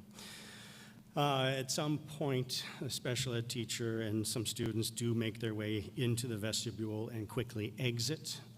And the special ed teacher kind of blocks the students' movement throughout there so that the students, other students can get into the office or into the building. At some point, the teacher leaves the student alone in the vestibule, at which point the student continues to tap on the windows and ultimately makes his way over to the Raptor system, which is essentially the size of an electronic pencil sharpener. You can see him in the video fidgeting with it, and at some point it comes loose and he's got it. He starts tapping on the windows with that as well. At some point he backs up, throws the Raptor system at the window, at which point Mr. Berriman charges in aggressively, forcing that student to back all the way up against the farthest wall of the vestibule. You can see from the body language that the student was taken by surprise, was fearful. He had very submissive body language. You can see a lot about Mr. Berriman's body language at that time as well. Angry, fists clenched, things like that. And you can tell from the video and from witness accounts too that he was screaming, yelling, whatever, just being a menace to this student in the vestibule. At which point, the student makes his way, as Mr. Berriman points in a certain direction, student makes his way to the office door. Mr. Berriman uses his card to open the door. The student goes in as another parent is coming in, and Mr. Berriman just kind of cuts in front of that parent, goes in and does whatever, and that parent grabbed his child and left the building immediately. Okay. When you viewed that video, did it raise concern for you? Absolutely, as it raised concern for our IT department, our business office, our director of special populations, our assistant superintendent. Okay. And why did it raise concern for you? Because his behavior was very aggressive. It was clear he was intimidating that student. His words are he needed to do a factory reset for this student. Those are not approved behaviors and actions. We also mentioned a hallway video, and Mr. Thurl described that video, mentioned he had some objection with it because the video does not show certain things that are alleged by Mr. Berriman took place prior to what you see in the video. With respect to that video,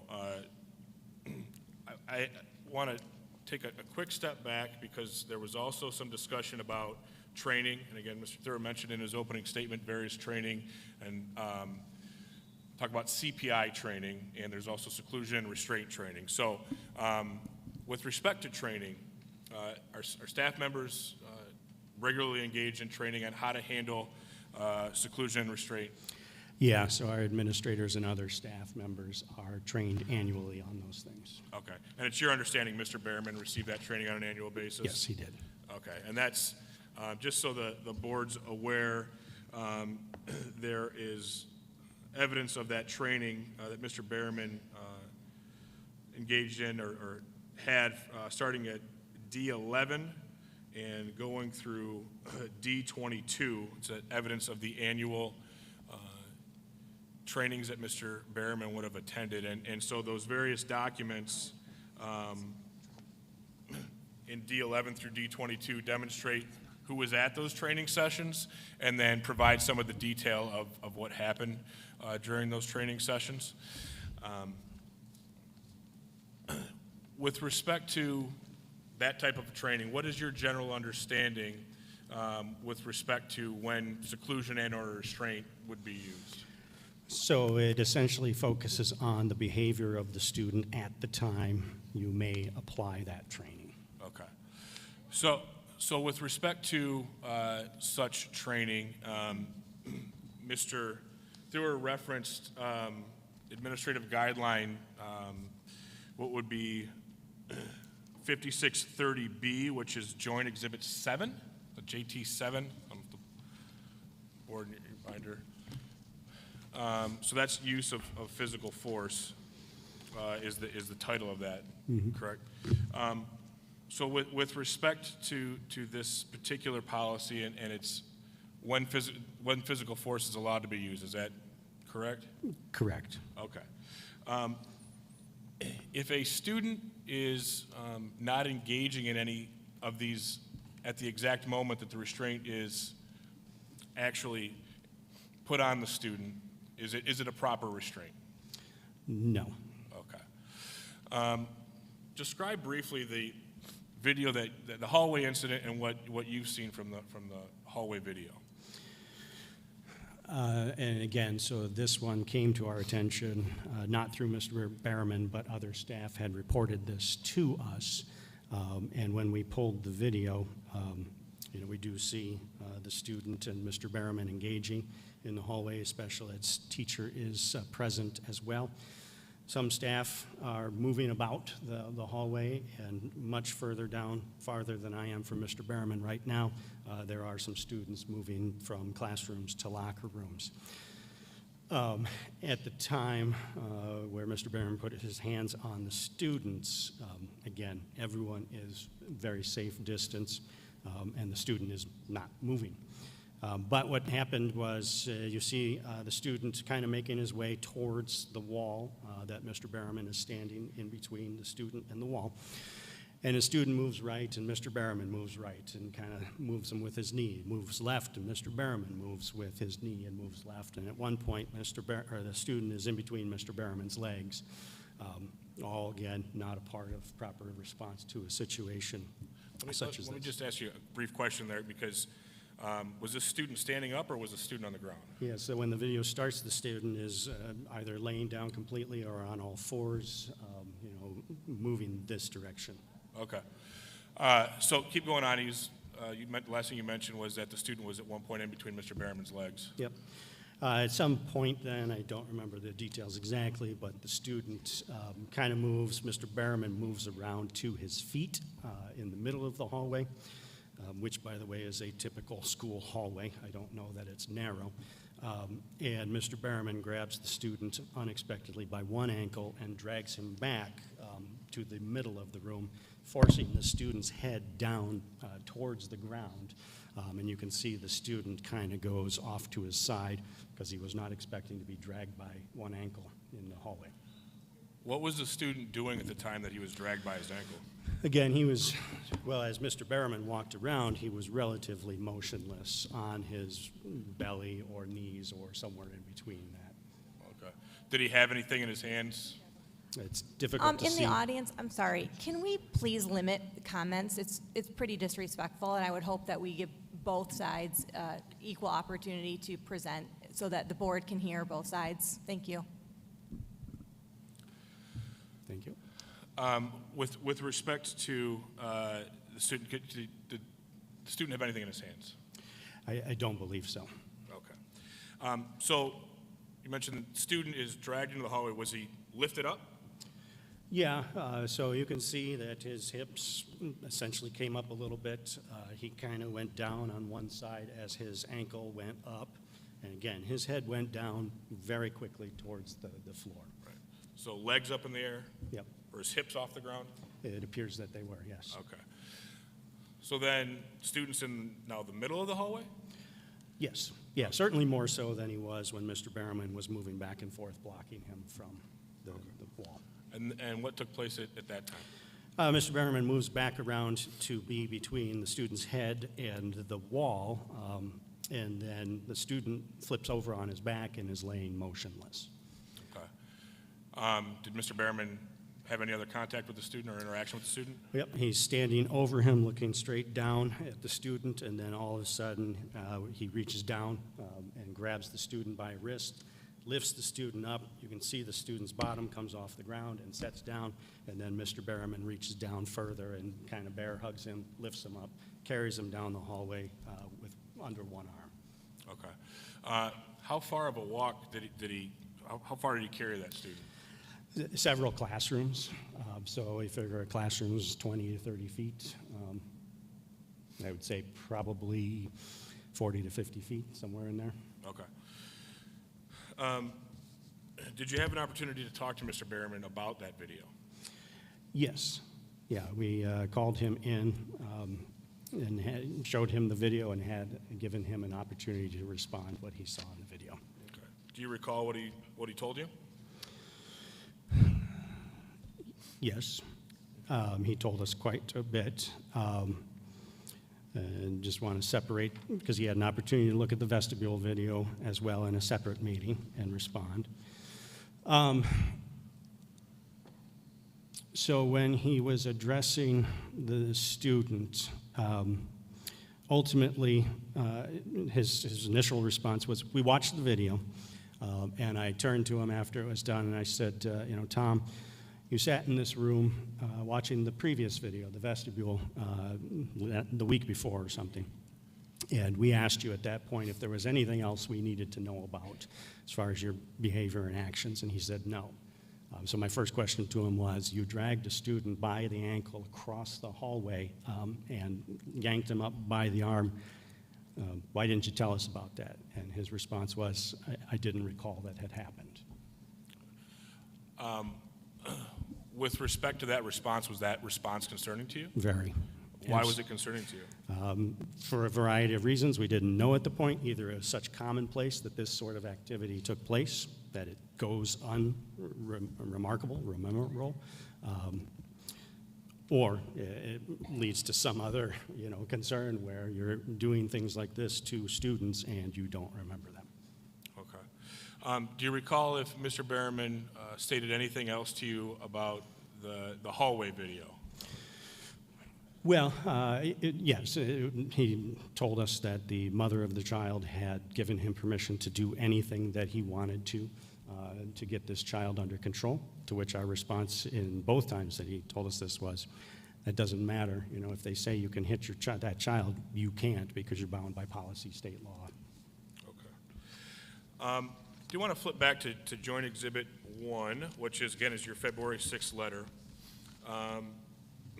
And going back to that page 7, you read from the board policy section, and then under charge 1, it talks about violation of the Michigan Code of Educator Ethics.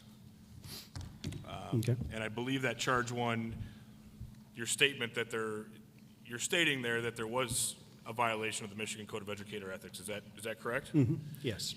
And what exactly is the Michigan Code of Educator Ethics? So it is a code of conduct, code of ethics, and you want me to read this? Yeah, you can. Yeah. Yeah. So it sets out ethical standards that address the professional educator's commitment to the student and profession. And so it's a service towards common good. The professional educator's primary goal is to support the growth and development of all learners for the purpose of creating and sustaining an informed citizenry in a democratic society. Mutual respect. Professional educators respect the inherent dignity and worth of each individual. Equity. Professional educators advocate the practice of equity. The professional educator advocates for equal access to educational opportunities for each individual. Diversity. Professional educators promote cross-cultural awareness by honoring and valuing individual differences and supporting the strengths of all individuals to ensure that instruction reflects the realities and diversity of the world. Truth and honest. Professional educators uphold personal and professional integrity and behave in a trustworthy manner. They adhere to acceptable social practices, current state law, state and national student assessment guidelines, and exercise sound professional judgment. So with respect to the information you just provided background on, the vestibule video and the hallway video, or the vestibule incident and the hallway incident, why is it your statement then that the Michigan Code of Educator Ethics was in fact violated?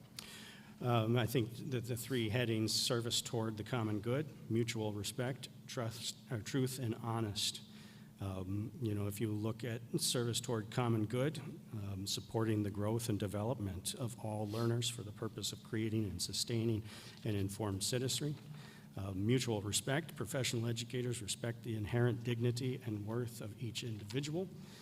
And truth and honest, professional educators uphold personal and professional integrity and behave in a trustworthy manner. They adhere to acceptable social practices and current state law, state and national student assessment guidelines, and exercise sound professional judgment. It's difficult, in my opinion, to exercise sound professional judgment. His actions were not in line with current state law. It's difficult to make an argument that he respected the inherent dignity of the child, and that he is doing things to support the growth and development of all learners. From your perspective, you mentioned that you don't believe he exercised sound professional judgment. Why is that? Again, he was trained annually and fully to handle such situations like this. I am not arguing, none of us are arguing that the student at any point behaved in certain ways, but the training says you have to handle it based on what's currently occurring. So that was a lack of professional judgment. Okay. I'm going on to page 8 of this document, so it's the next page. Charge 2 states violation of board policy 3213, student supervision and welfare. And so in general, what does that policy state? Sure. Again, I'll read the policy specifically. Policy 3213, student supervision. The professional staff members, because of their proximity to students, are frequently confronted with situations which, if handled incorrectly, could result in liability to the district and personal liability to the professional staff member. And it's the intent of the board to direct the preparation of guidelines that would minimize that possibility. Okay. And then there's certain standards that are then also listed as standards of care for supervision, et cetera, correct? Yeah. Okay. Each professional staff member shall maintain a standard of care of supervision, control, and protection of students commensurate with assigned duties and responsibilities. Okay. And based on your review of both incidents, the vestibule incident and the hallway incident, why do you believe that there was a violation of this board policy 3213? Yeah, you start with the standard of care. I don't think that dragging a student by the ankle across a hallway and lifting them up in the manner and being a menace to him, all of that is the standard of care that the board is shooting for. So supervision, control, and protection of students commensurate with the assigned duties. His behavior, he set aside his training that would have maintained that level of standard of care, and so that's where it is. Okay. Further on down that page, charge 3 is a violation of board policy 3210, staff ethics. Can you please describe what that policy states? Sure. An effective educational program requires the services of men and women of integrity, high ideals, and human understanding. To maintain and promote these essentials, the Board of Education expects all professional staff members to maintain high standards in their working relationships and in the performance of their professional duties. It continues to responsibilities of profession. That's demonstrate responsibility for oneself as an ethical professional, acknowledge, address, and attempt to resolve ethical issues in an appropriate manner, and then responsibility, professional competence, demonstrate commitment to high standards of practice, demonstrate reasonable, responsible use of data, materials, research, and assessment, act in the best interest of all students, and then responsibility to students, respect the rights and dignity of students, demonstrate an ethic of care for students, maintain student trust and confidentiality in a developmentally appropriate manner and within appropriate limits. And again, after your review of the vestibule incident and the hallway incident, why do you believe this board policy 3210 staff ethics was violated? Yeah, it speaks again to that high standard, respecting the rights, demonstrating an ethic of care. None of that is evident. In fact, it was strictly violated in his actions of aggressively approaching the student, intimidating the student, physically dragging the student when the student is motionless, lifting the student up. Many violations here. Charge 4 goes into violation of board policy 5517.01, bullying and other aggressive behavior towards students. What is that? And I know this is a long policy, so you don't need to read the entire thing, but in general, what does that policy state? Yeah, that we're not going to bully or exhibit aggressive behavior toward a student. behavior is defined as inappropriate conduct that is repeated enough or serious enough to negatively impact a student's educational, physical, or emotional well-being. So with respect to this policy, why do you believe, again, the vestibule incident and the hallway incident rise to the level of violating Board Policy 5517.01? It's really around that aggressive behavior. To come in the way that Mr. Behrman did, to tower over that student, to be, although we can't hear, again, a witness said it was the loudest he'd ever heard someone yell, described him as a tiger ready to pounce. Very aggressive behavior in the vestibule. You can literally see the anger in Mr. Behrman's face, bulging veins, clenched jaw, fist. In the hallway, again, aggressive. The student was laying motionless, and he was aggressively lifted up and taken down. And the fact that this is the same student over a day's period, and that Mr. Behrman didn't report either of these incidents raises the question of what else is out there. Okay. And I know from Mr. Behrman's perspective, they're going to statement, especially with the opening statement, that this doesn't rise to the level of aggressive behavior as defined in this policy. So when you look at that definition again this evening, do you still believe it does, the actions violate or rise to the level of that definition of aggressive behavior? I do, absolutely. Okay. And why do you believe that? Again, as we see on the video, you can see in his face just the aggressive behavior. You can see it from the way he encroaches on the student's personal face. You can see the student's physical composition change into the submission. You can see the student walks away from him. The student was not emotionally well in that situation because of Mr. Behrman's actions. Charge 5 states a violation of Administrative Guideline 5630B, use of physical force. What does that administrative guideline substantively state? Yeah, that there are situations where reasonable force is required or allowable. And district personnel may, however, use reasonable physical force upon a student necessary to maintain a safe learning environment. They may also use reasonable physical force upon a student necessary to protect, A, the student member's personal safety, the staff member's personal safety, the safety of another staff member or visitor, the safety of the student or other students, school property from damage or destruction, and themselves and others from danger arising from a dangerous weapon or object which is in the possession of or control of a student. So with respect to, in general, first of all, based on your review of the vestibule incident and the hallway incident, why do you believe this administrative guideline was violated? So, really, I think the use of force applies to the hallway incident. And in that situation, again, we have a student that is laying motionless on his back. We have a student that's moving towards a classroom or a wall that is dragged by his ankle.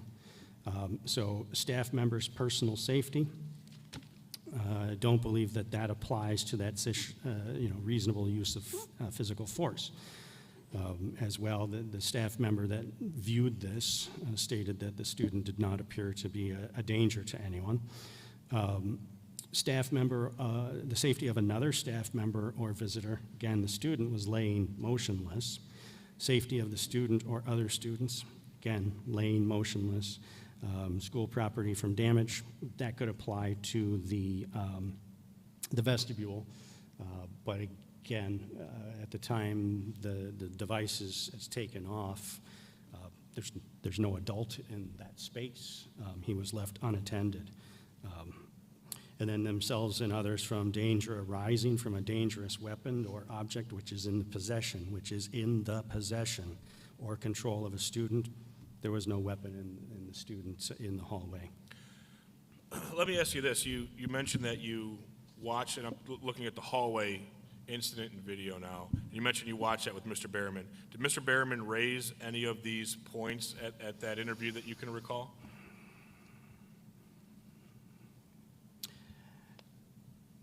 I don't recall that he raised the use of physical force. In a roundabout way, I guess he said that he was given permission to do whatever is necessary. Right, but he didn't deny that he used physical force when he saw the video, right? No, I think his comment was, I know it looks bad, but you have to understand the history, what happened before it. Okay. And based on your understanding of seclusion and restraint training, board policy, seclusion and restraint law, CPI training, if a student had a pair of scissors 30 seconds before Mr. Behrman touched them and then no longer had those scissors when he did touch them, is the use of physical force appropriate at that time? If the student doesn't have them, correct. No, it is not an appropriate use. If it was 5 seconds before, it would not be appropriate use, correct? No, the training says you look at the current state of the student. Right. And I know we'll get into some more detail on this, but if you can recall, about how long into the video before Mr. Behrman actually grabs the student when this is happening? I'm guessing 20, 30 seconds or more. Okay, so for at least 20 or 30 seconds, potentially longer, when we look at the video, it could be close to a minute. Student doesn't have anything in his hand and is motionless. Is that correct? Correct. Okay. Before we move on to the next charge, can we pause for a second? We need to change a battery on your microphone, please.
Good? Yep. All right. Sorry. No problem. So moving on to page 11 of the, again, Joint Exhibit 1, the February 6th letter, is charge 6, and that's violation of policy 5630.01, student seclusion and restraint. And obviously that, again, there's a lot of information, that's a longer policy, but in general, what's your understanding of the substance of what that policy states? So, it talks about when it's appropriate and its purpose. So it's to promote the care, safety, welfare, and security of the school community and the dignity of each student. Encourage the use of proactive, effective, evidence and research-based strategies and best practice to reduce the occurrence of challenging behaviors. Eliminate the use of seclusion and restraint and increase meaningful instructional time for all students. And ensure that seclusion and restraint are used only as a last resort in an emergency situation and are subject to diligent assessment, monitoring, documentation, and reporting by trained personnel. There's one more paragraph there, and it references positive behavioral interventions and supports. Do you see that? Yes. And what is positive behavioral interventions and supports, as far as you are aware? Yeah, so it's trying to reward positive behavior to encourage the desired behavior, as opposed to discipline, punishment, and that sort of thing. Okay. To your knowledge, is positive behavioral interventions and supports addressed during any of CPI training or seclusion and restraint training? Yes, it is. Okay. Yeah, and we do annual training on that. Okay. Let me go back up to paragraph B that you read, which is encourage the use of proactive, effective evidence and research-based strategies and best practices. So what's your understanding when you're talking about the board policy says, hey, administration, hey, district, I want you to use the best practices and the most proactive approaches we have to ensure that students are only gone through a restraint or any sort of seclusion when it's absolutely necessary. What are some of those best practices that you're aware of? So again, kind of speaking to this particular situation, giving the student personal space, ignoring the undesired behavior, giving them choices, options. If you do this, then you can do this. Off the top of my head, there's a whole host of things. And those best practices would be part of CPI training that staff go through on an annual basis? Yes. So even though your policy doesn't say we go through CPI training every year, that is part of what these best practices are, correct? Correct. Okay. So going through, there's also, towards the bottom of that page, it talks about emergency restraint when there are prohibited practices.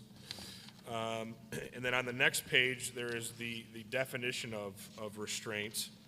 And it starts off with restraint means an action that prevents or significantly restricts a student's movement. So you mentioned when you described the hallway video and the hallway incident that towards the end, Mr. Behrman grabbed the student by the wrist, picked him up. I think you said he bear hugged him. Is that true?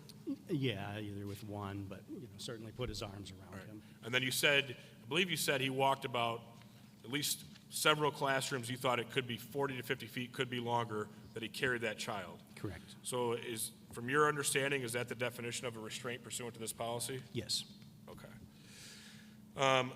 There also discusses items where physical restraint involves direct physical contact. You see that in the middle, or 2/3 of the way down the page? Yes. And then there's definitions of what restraint does not include. Do you see that? I do. Okay. And please, actually, if you want to just read through these and then let me know if any of these applied in the hallway incident. Yeah, so A, to break up a fight, does not apply. There was not a fight? Correct. Okay. B, to take a weapon away from a student, does not apply. The student did not have a weapon or any dangerous object in his hand. Okay.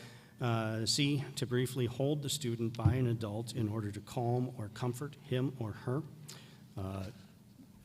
It could apply, but his actions don't ally with that because the student was actually calm on the floor when this took place. D, to have the minimum contact necessary to physically escort a student from one area to another. Again, I think the training and the behaviors and better responses would be to wait it out. The student was laying motionless. Come on, get up. We need to go to the office, something along those lines. Okay. He was carried a long distance.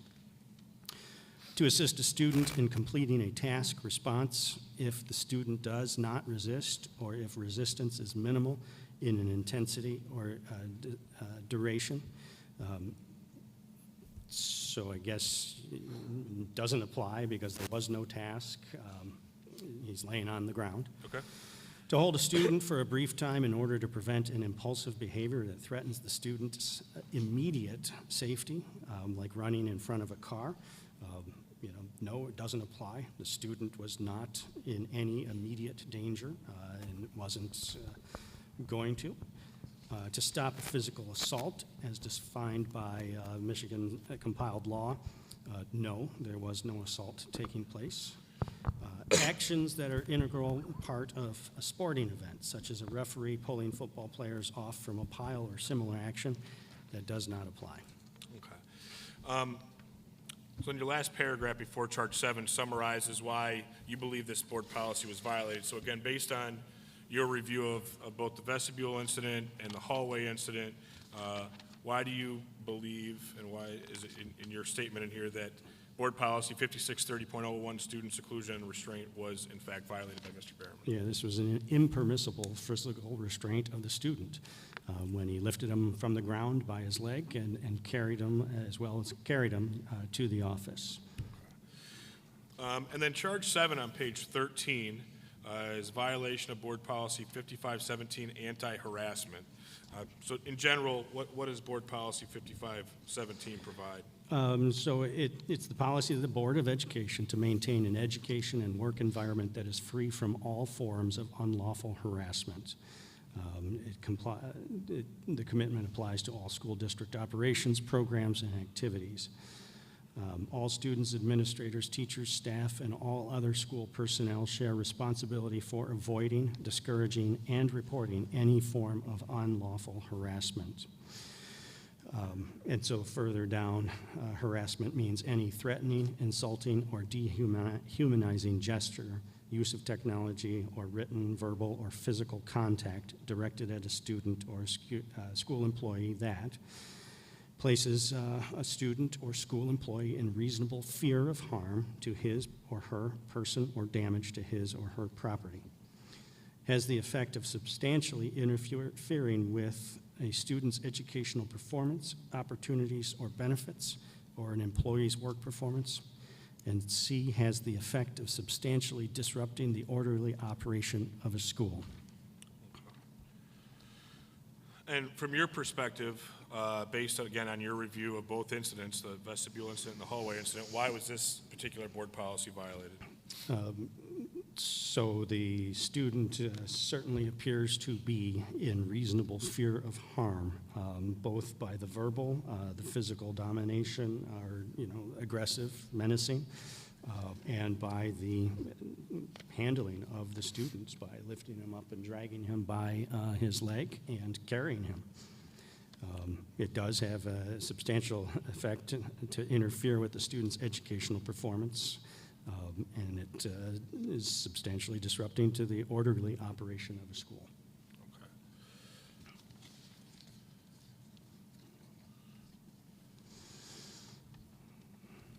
Okay. Ms. Bross, the next piece of information I have from Mr. Revenue is will be closed session material, and then be a brief ending with Mr. Revenue, probably after the closed session as a summation. Okay. At this point, I'd like to, so you don't have any more direct questions for Mr. Abbott? Not at this time, no. There Okay. will be in closed session and then a summation after closed session. I do still have Ms. Moores and Ms. Wilson to call before we go into closed session. Okay. Before we end with Mr. Rabideau, at this point in time, can we ask the board members if they have any questions for him based on what he has provided thus far? When we're in closed session, we can ask additional questions that may be particular to the student's education records, but I want to give you an opportunity at this point to ask any questions if you have any. Yes, I'm wondering, if the student had never moved from the hallway, would the student have been allowed to be there the entire day, or would the student somehow at some point have been moved? So I believe Ms. Moores is better, to speak about like strategies that would come later. But, in general, the idea is that you ignore the behavior. You allow the student to stay there. At what point do we make a decision to do something else? And Mr. Behrman had other strategies, such as contacting the parent, and they were effective at changing strategies. There were a whole host of things that could have been done prior to picking up the student and dragging them. You mentioned a meeting where he slammed a laptop. down. Was that the same day? It was the day after, or I just missed that? So it was 2 days after. It was on the 11th. It was a Friday at the end of the day. So 2 days after the vestibule incident and the hallway incident. How many people would you say, how many individuals were involved in bringing the evidence of the first video to your attention before it made its way to you? Just so, is that the vestibule? The first video, the Okay, just want to make sure. incident, yes. So Mr. Berriman reported it to, I believe, our business department. And then from there, they contacted the IT department. So 2 divisions, essentially. I would assume it was individuals. I mean, it was individuals, so 2 individuals at that point. Then it went to back to the business office to speak to that individual. And then it went to the director of special populations, and then to the assistant superintendent before it got to me. So I lost count. Well, let me clarify then. Was all of this back and forth standard protocol, or was the back and forth due to individuals' concern about the nature of the video? It's so a little of both. When at the IT level, they saw something that was above their pay grade, so to speak, in his behavior, and they're not able to address it. They did the proper thing to report it to their next direct report, and so on, and so on, and so on. So it went through that proper protocol of direct report. We haven't had a situation like this to say that this, this particular situation follows, is typical or whatever. Okay, thank you.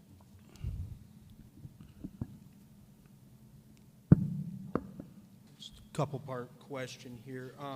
In the emergency seclusion and restraint portion, physical contact is justified in an emergency situation. Is that correct? That is correct. Would this situation where the child is lying on the floor be qualified as an emergent situation? No, it wouldn't. Okay. So if it were identified or qualified as an emergent situation to justify the physical restraint, such as Mr. Berryman conducted, also within the policy it says that it must be documented in writing, in writing or orally to the building administration, report in writing orally to the parent or guardian immediately, and so on and so forth. It has to be recorded and reported throughout the district. Was that done in this case? No. So the first time that it was heard of was when it was brought to your attention, is that correct? Yeah, Through yes. Very good, thank you.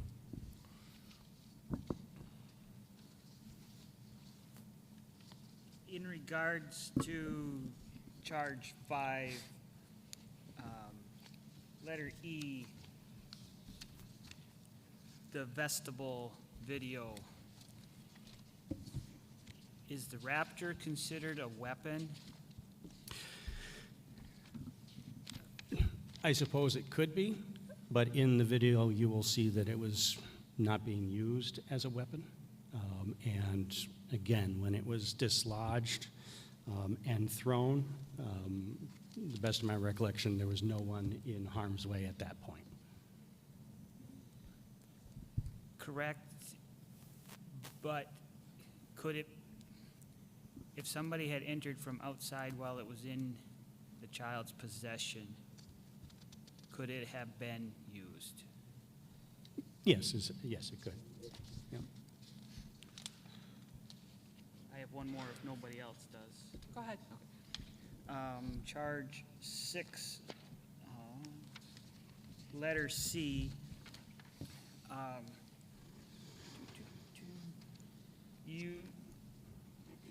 You said that the child was calm, so that there wasn't a need for restraint.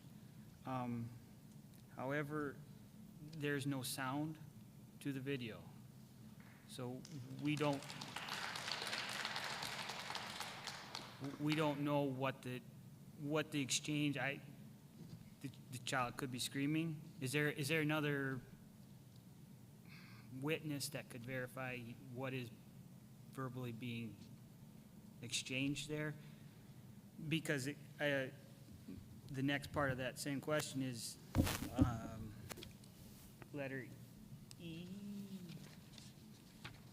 On the physical restraint, sorry, I should have numbered the pages, but letter E, to assist a student in completing a task, response, if the student does not resist or if resistance is minimal, was there being a task given during that whole interchange? Was he being told, stop doing this, don't do this? Yeah, so as far as no sound, as part of our investigation, we interviewed 23 plus individuals, 2 that were standing directly there, and one of them provided almost no recollection of what took place. They were focused on, again, what might have taken place before. I believe one of the documents has been submitted as evidence, and it describes very plainly, very void of any detail, what was taking place while the student was on the ground in the hallway. When you're looking at it, it appears truly that the student is laying motionless. You know, again, I can't say that the student's yelling or not, but even if the student was yelling, it has to be an emergency situation. It has to be all of these factors that go into seclusion and restraint and those pieces. As far as the task, again, student's laying on his back. I'm not sure what the task would have been that he wasn't complying with at that point. And the whole video is maybe 2 minutes long. So again, I don't believe that's adequate time to give a student that is laying flat on his back, motionless, time to comply. The reason for my question, I believe it was the opening statement. The attorney mentioned that he was being given a command to do something. That's why I was asking. Sure. So let's say it's get up. You need to get up right now. Again, when we're talking about a physical restraint, force, seclusion and restraint, positive behavior, it's not an appropriate response.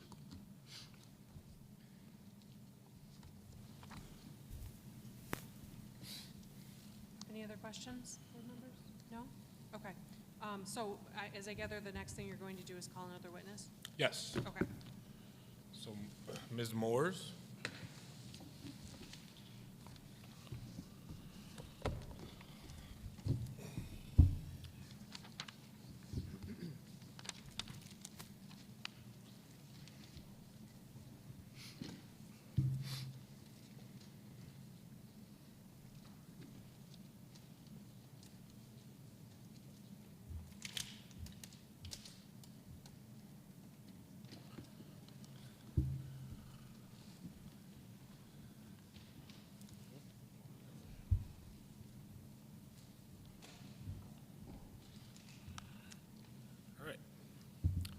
Can you please state your first and last name for the record? Stacy Morse, And who is your current employer? Alpena Public Schools. And how long have you been employed at Alpena Public Schools? Just since July 1st, 2022. Okay. And what is your current position at Alpena? An Executive Director of Special Populations. And I'm assuming you've been in that position since you started on July 1st? Yes. Okay. And what are your job duties and responsibilities as the Director of Special Populations? I oversee programs for students with disabilities and mental health needs, really any kind of unique needs that a student might present. I would help support that student. Can you move the microphone a little bit closer? I'm sorry. No, that's okay. So I would help support any student who has unique needs, disabilities, mental health needs, behavior. Okay. Prior to working in Alpena, did you work in education before this? Yep, this is my 20th year in education. Prior to working at APS, I worked for AMA for 5 years. Prior to that, I was in Chicago suburbs as an administrator for a deaf and hard of hearing program. And then prior to that, was at Utah State and I oversaw early intervention program and helped support graduate students. And prior to that, I was a teacher of the deaf.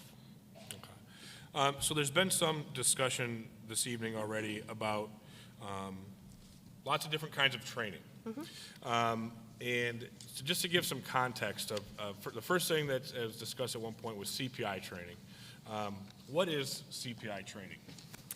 So Crisis Prevention Institute, we, all of our staff participate in this training who are on the KIP team, the Key Identified Personnel team. This team is a requirement of the Michigan Department of Education Seclusion and Restraint Law. So these group of people go to the CPI training every year.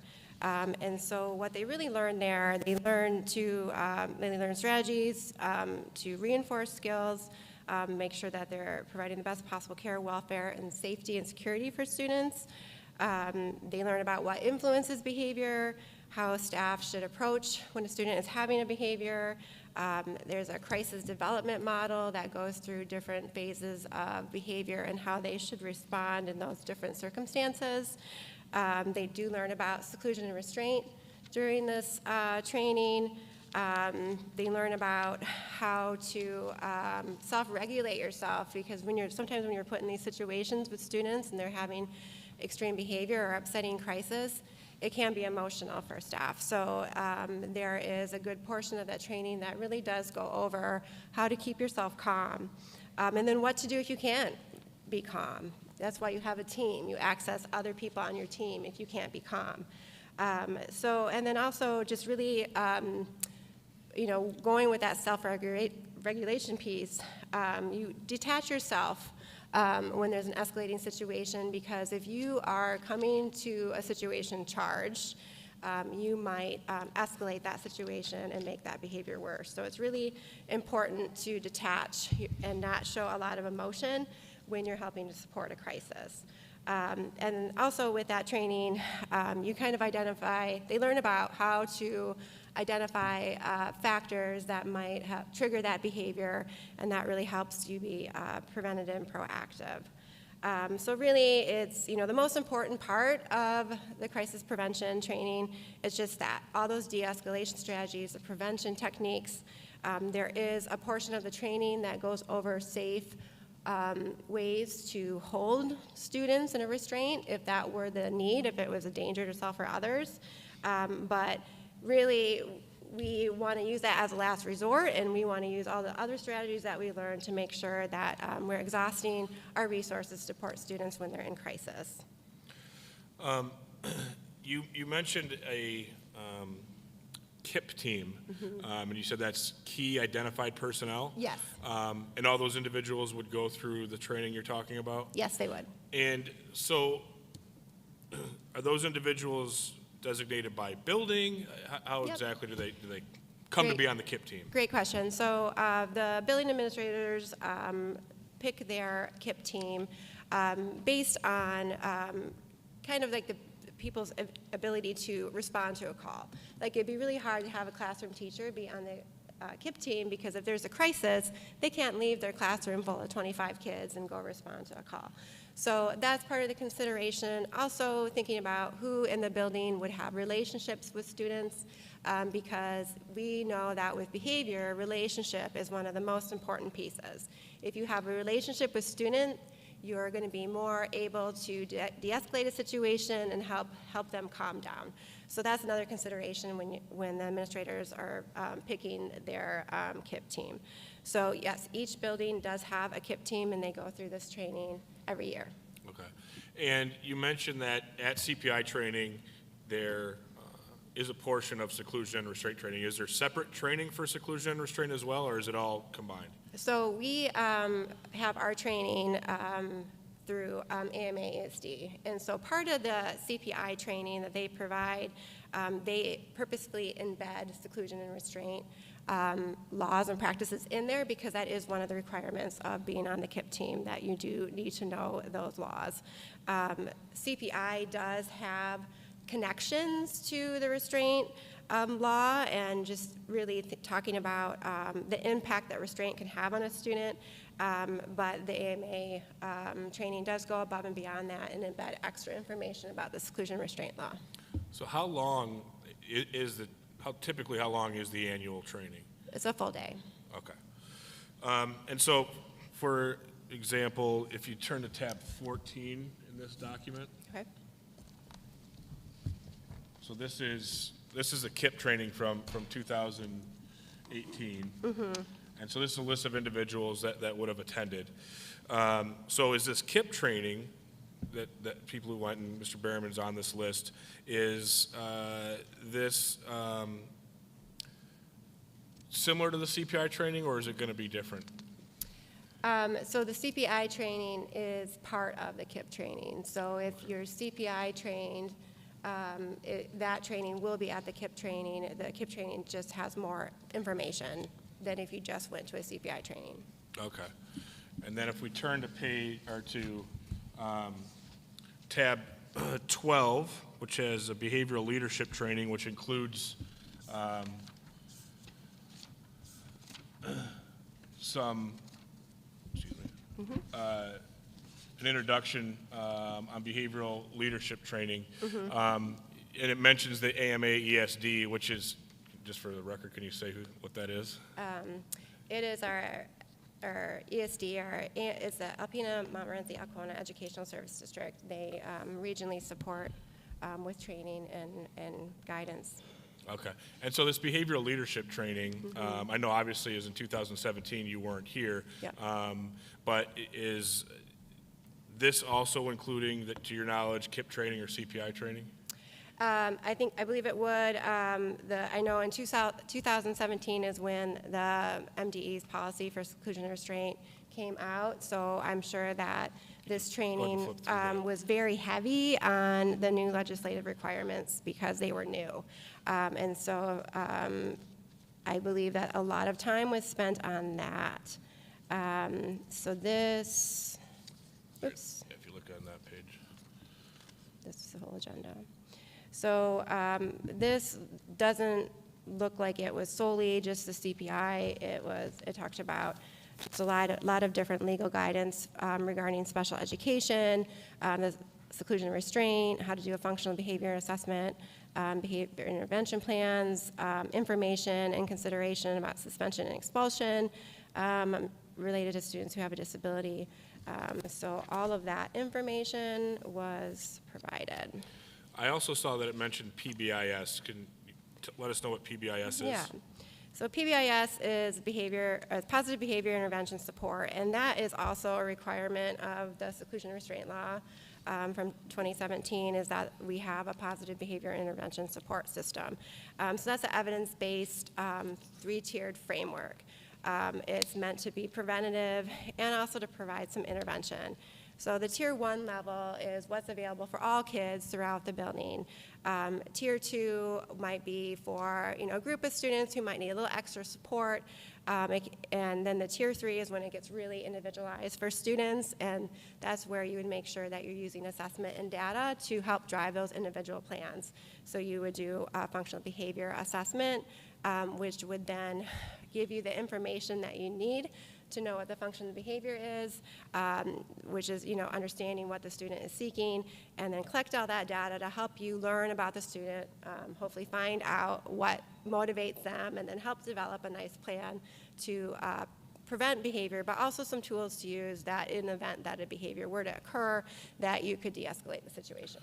So that PBIS training, so for example, in 2017, it's on this agenda, it was incorporated therein with seclusion and restraint, among some other things for building leaders. Is it typically, from your understanding, incorporated into seclusion and restraint training on an annual basis, and that CPI training?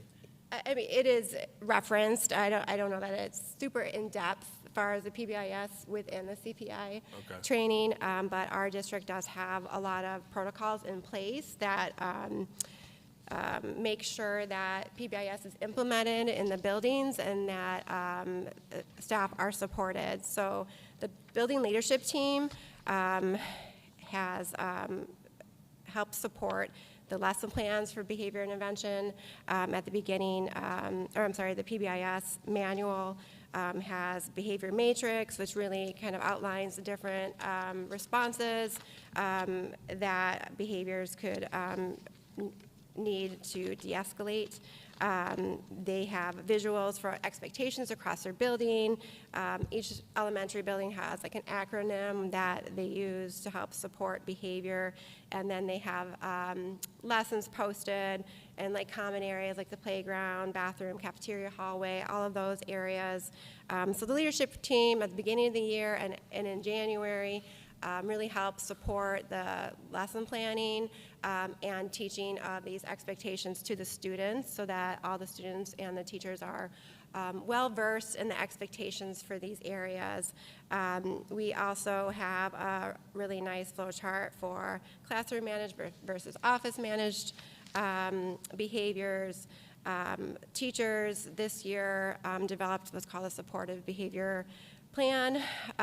So every teacher filled this out, and it's very aligned to PBIS practices. So this was a great way to help support teachers intentionally think about the PBIS system and making sure that they have structure in their classroom already. So like expectations and rules, student-created classroom norms, relationship methods. Like I said, relationships are such a huge part of managing behavior, so that the teachers intentionally thinking about how they're going to build relationships, and then also if a behavior happens, how are you going to rebuild that relationship and restore that relationship?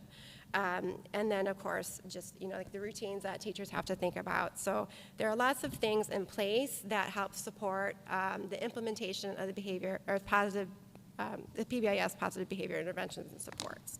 The buildings have monthly assemblies. They give out tickets. There's awards for kids. Student of the Week.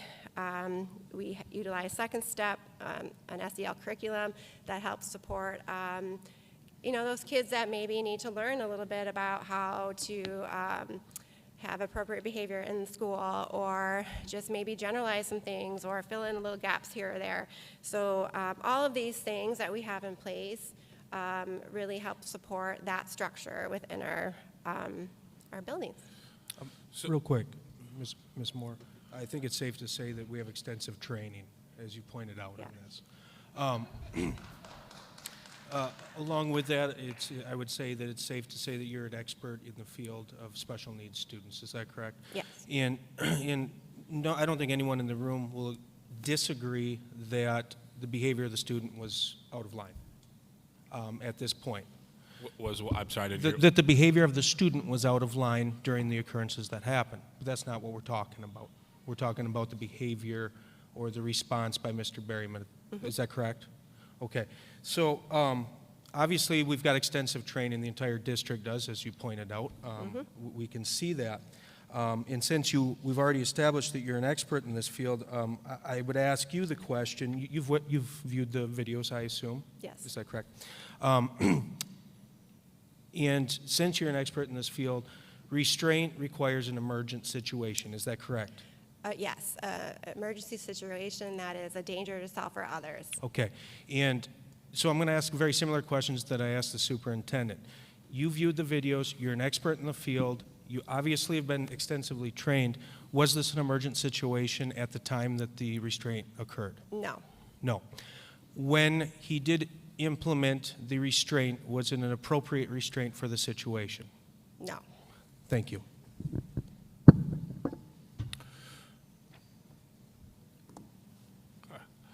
Just very quickly, those are a couple questions on the hallway video. I just want you did state that you watched both videos, correct? I did. Okay.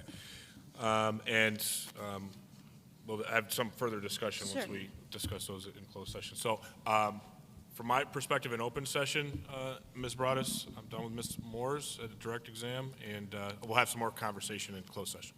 Okay. Does anyone else have any other question for Ms. Moores?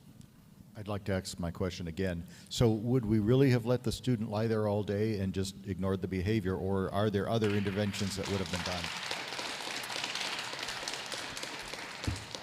So when a student doesn't respond to the Tier 1 system, they would likely go through our PST, which are our student problem-solving team, where you put in additional interventions for behavior.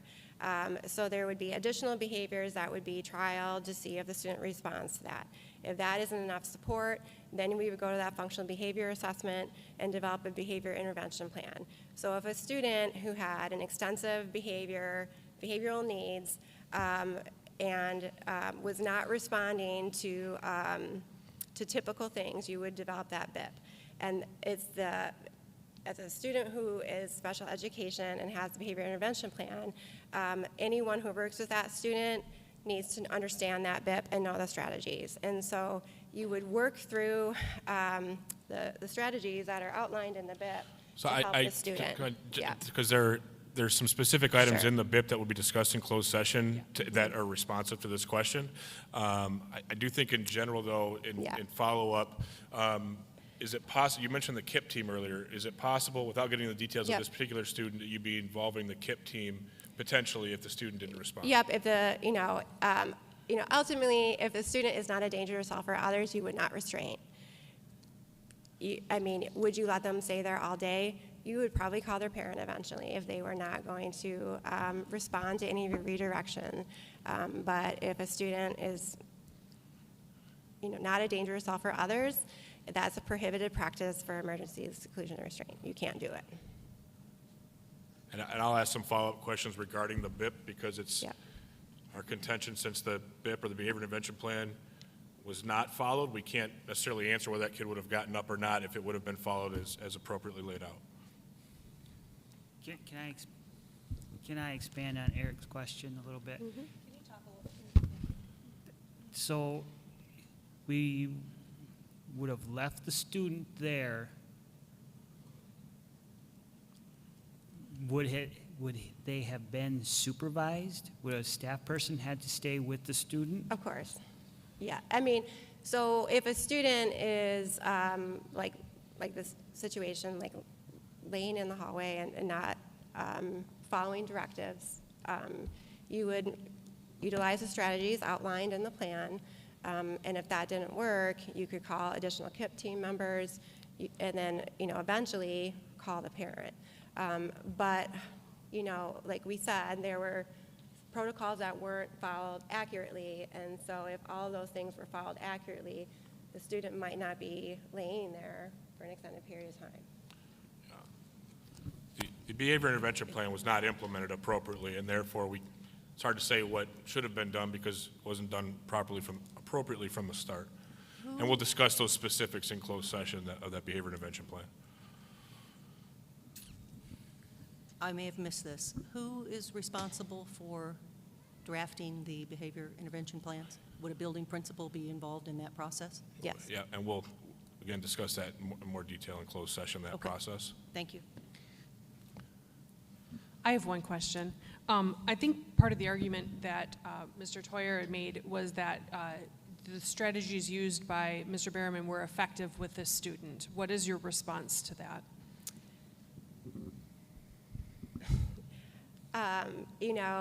If a student is afraid, they're going to probably listen.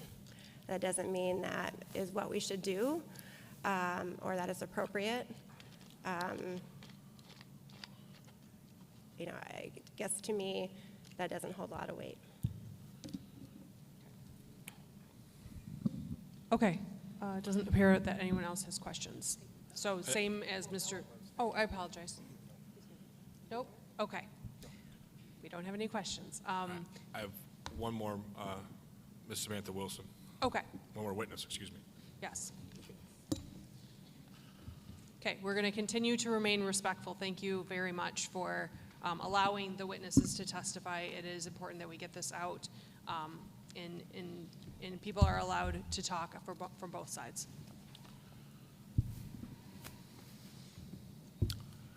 Good evening. Can you state your first and last name for the record? Samantha Wilson, And who is your current employer? Alpena Public Schools. And how long have you been employed in Alpena? I've been employed since February 14th of 2022. And what is your current position in Alpena? Executive Director of Human Resources and Labor Relations.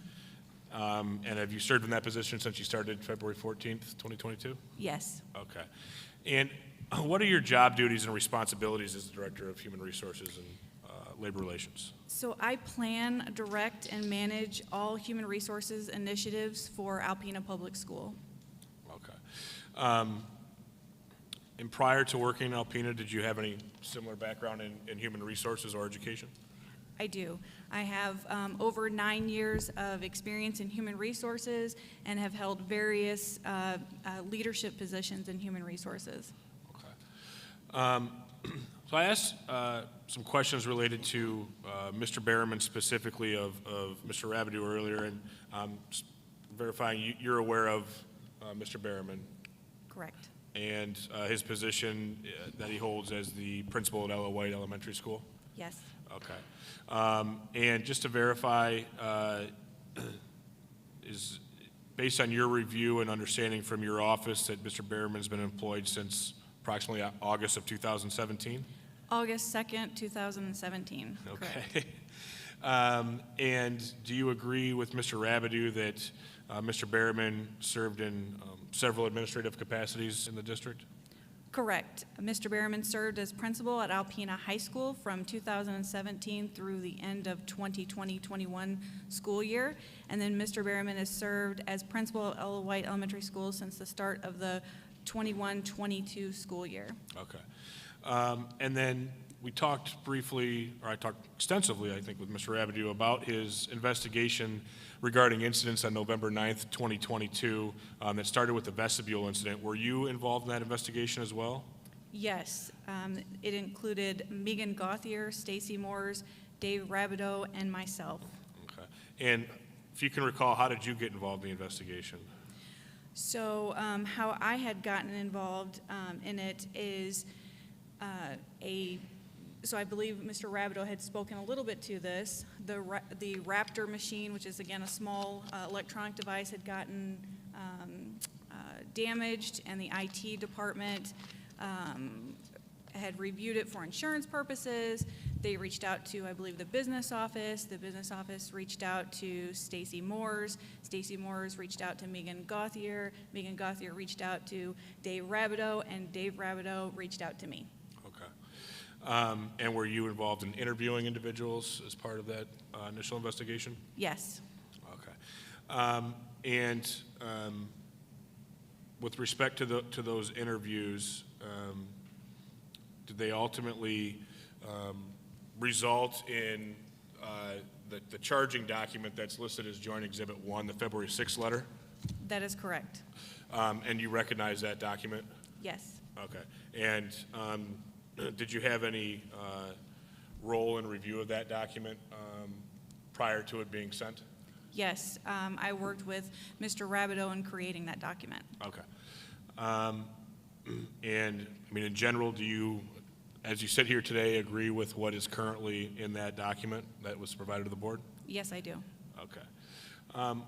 Just very quickly, I talked to Ms. Moores about training, and do you have any role, or does your office have any role in ensuring that individuals or employees of the district are trained? Yes.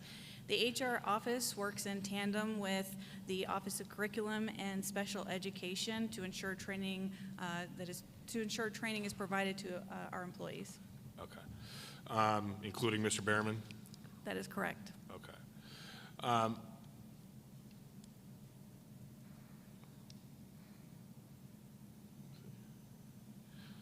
That's all I have on the foundation, Ms. Broadus, for Ms. Wilson, and then we'll have some questions in closed session regarding the videos, obviously. Does anybody else have any questions with regard to Ms. Wilson and the investigation that we can cover here in open session?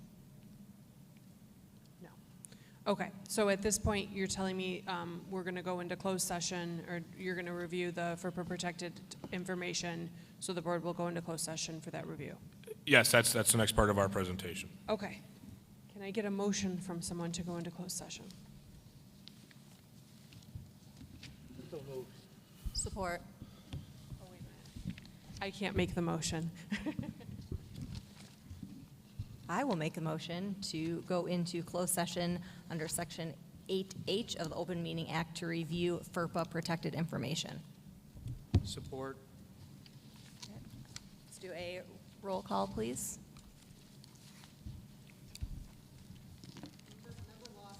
Aye. Aye. Aye. Aye. Yes?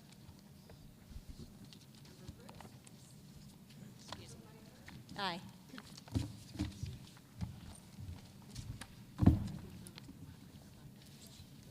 Bring your binders.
Oh, we're waiting for John.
Everyone back in. Thank you all for your patience. I know that that took a long time, but we really were able to get a lot of questions answered and have I think, a good discussion on the student records that were in closed session. So I think the board got a lot of questions answered in that process. So thank you for being patient with us.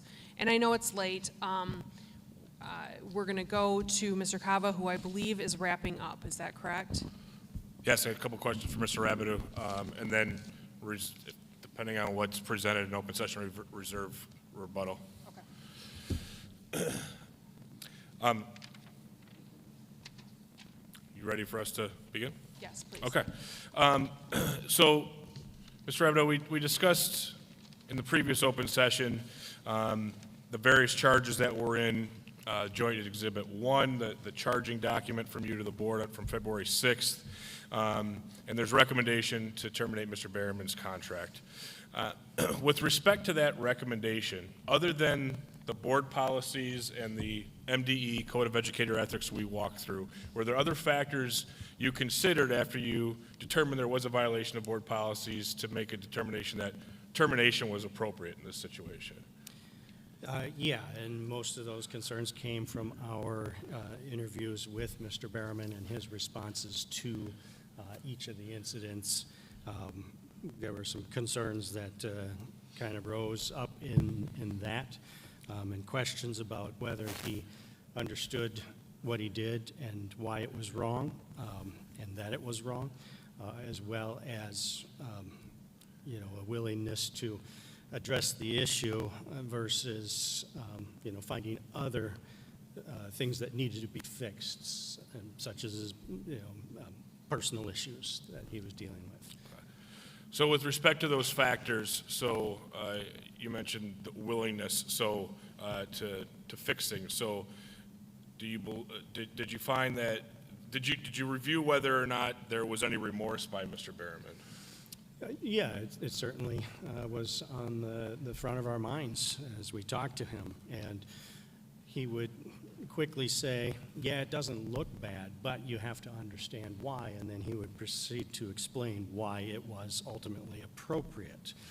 And so we just kind of heard this, deflecting of the situation. So then did you find that he was not remorseful? Correct. Okay.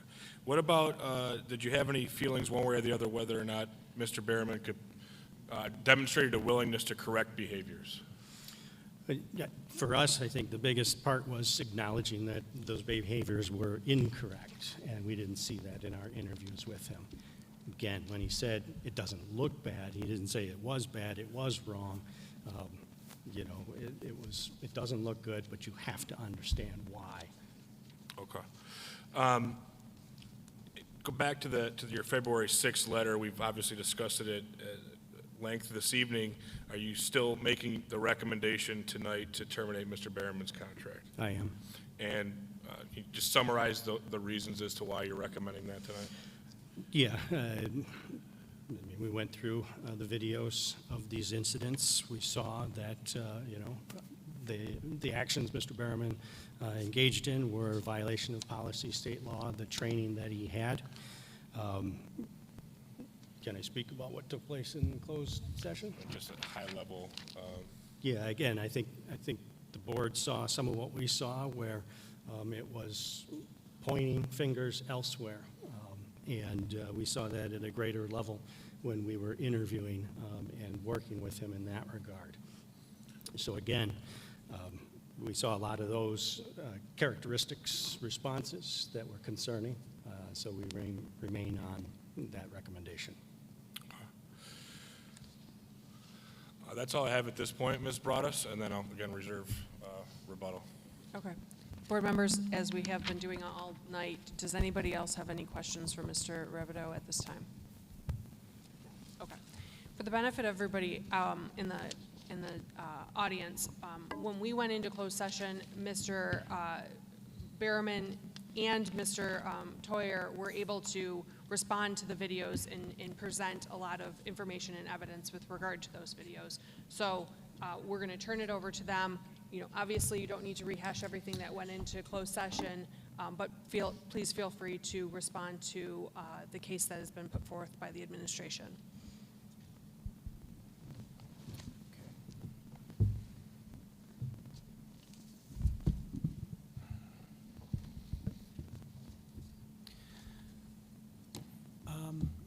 Let me go through a little bit, and again, for the benefit of the audience, we did go through a great deal of this in the closed session, but I do want to make sure that the board understands who Mr. Behrman is, what his experience level is, and what his intent was in both of these incidents. So, Mr. Behrman, can you explain for the board, how long have you been in the district? Established last night. There's a joke. I started in 2017. I believe Ms. Wilson said August 2nd, 2017. And I was 4 years principal at Alpena High School, and then was moved down to Ella White for the last 2 years. And before that, you had served as principal in another district? I was principal and superintendent of a school district, Byron Center Charter School in the Grand Rapids area. Before that, I was a assistant principal and curriculum coach at an alternative middle and high school in North Carolina, and before then, I was a social studies teacher. Okay. How long were you a social studies teacher? 6 years. All right. So your whole career has been in education, right? My whole life is education. The student that was the subject of the two incidents that are before the board tonight, how long have you known that student? That was the first parent and student I met when I was assigned at Ella White. So I've known that student since August of 2021. And I think we went over in closed session, but it wasn't a FERPA issue. This student had been involved in behavioral issues at the school before? Yes, and Mom was very emotional when she laid out everything to me, and the answer I kept giving her was, your child deserves a fresh start every day. With respect to what types of activities the child would have that would be behaviorally difficult for you, can you describe some of those? Eloping from the building, climbing under the fence to get into the reflecting pond, taking items from the construction site, keeping them in his pocket, keeping them in his desk, running up and down the hallways, going after students who he feels has wronged him, obviously going into storage closets, rummaging through them, just very impulsive decisions in the spur of the moment that we have to stay on our toes to respond to. In your experience with this child, do they give you any indication of when they might escalate? Yes, he begins to use almost baby talk. He begins to yell. He begins to scream. He doesn't respond directly to your questions. He becomes argumentative and defiant to your questions, all of which are things that we've become accustomed to. And normally when we know something's about to happen is when the student kind of looks back and forth or looks around as far as where am I going to go, what am I going to do, those types of behaviors. Ms. Broad, sorry to interrupt, but Ms. Broad, I want to be careful on some of these FERPA issues. We're talking quite a bit about a student right now. Yeah. We haven't identified a student. We haven't identified him, but if there's any more detail about the student and any of the student's interactions, I would recommend we might go back to closed session to have that discussion. I think that based on the discussion that we had in closed session, the board's pretty familiar with the student and the behaviors. Okay. But I don't want to do a violation of FERPA here at this board meeting. Okay. So the events that are the subject of today are two events on a single day with a single student, correct? Correct. The first incident occurred in the hall, right? Correct. And in the hallway, that occurred approximately 9 o'clock in the morning? Give or take. Yeah. Okay. So in that incident, we discussed a great deal of this in closed session, so I won't go back over that. But there was a point at which you picked the child up, right? Correct. Where were you taking the child? To the main office. And what is the main office? What was going to happen to him? In that particular point, it was a location where we could have a conversation with the student to get him to a point of de-escalation where he could successfully return to the classroom environment. Okay. And when you got him to the office, did you talk with him? Yes. And what was the result of the conversation? He acknowledged what he was doing was unsafe. He acknowledged that he was making unsafe choices. He acknowledged what I did, and he communicated with me and staff, and he went back to class for the remainder of the day until around 3 o'clock and had a successful academic day. Was it your belief when you took him to the office that you were doing that for his safety and the safety of others? That is correct, yes. Split-second decision for that reason, yes. And I think you just indicated he went back to his class for the rest of the day. Yep, until the second incident around 3 o'clock. Okay. So the second incident we've been calling the vestibule incident, correct? Yes, sir. Okay. And we saw a videotape of that earlier. Again, I won't go over that. But were you involved at the beginning of that incident? No. When did you first become aware that there was anything going on in the vestibule? Well, in the vestibule, you could hear noises coming from the vestibule, screaming, the hitting on the windows with objects, pushing the buttons to ring the phones, hitting the window with the Raptor system. You could hear it, but at that point we were, kind of in an ignoring phase. And then I responded when the loud crash came, when the device was chucked against the window. So prior to the time that you became involved, was there another teacher involved? Yes. What was his role? He was the supervising adult. There was actually 2 adults that would have been interacting with him, the instructional assistant and the teacher. Okay.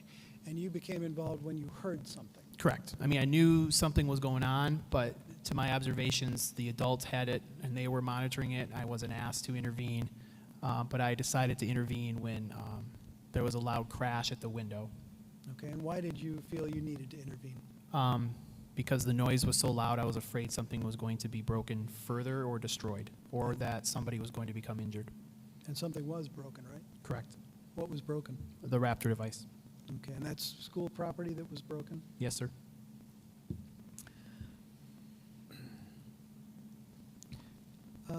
What was your intent when you entered the vestibule? To get between myself and the Raptor system and to secure it from any further damage. And what did you do with the child? Well, I came into the vestibule admittedly fast, admittedly strong, loud. That I regret. I wish I would have handled it a little bit differently.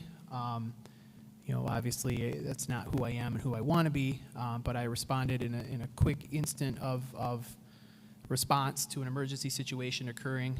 My goal was to end the situation, get the child back into the building, out of the vestibule, to get the device away from the student so that injuries won't be sustained and that more damage wouldn't be broken. And the only unfortunate part is that I did choose a method that I wish I would have. I wish I could do it over again. I wish I could have done the whole day over again, because I certainly understand, the concerns. So let me bring you back to the office. The child is after the vestibule incident. The child's in the office. Yep.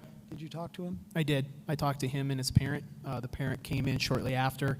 I provided all the information with the parent about what happened in the vestibule. The parent was already aware of the hallway incident that had been communicated already. The vestibule incident was communicated to the parent. I was attempting to get back to restore to a situation. The student acknowledged that what he was doing wasn't safe. I acknowledged to the parent that I came in pretty fast, pretty loud.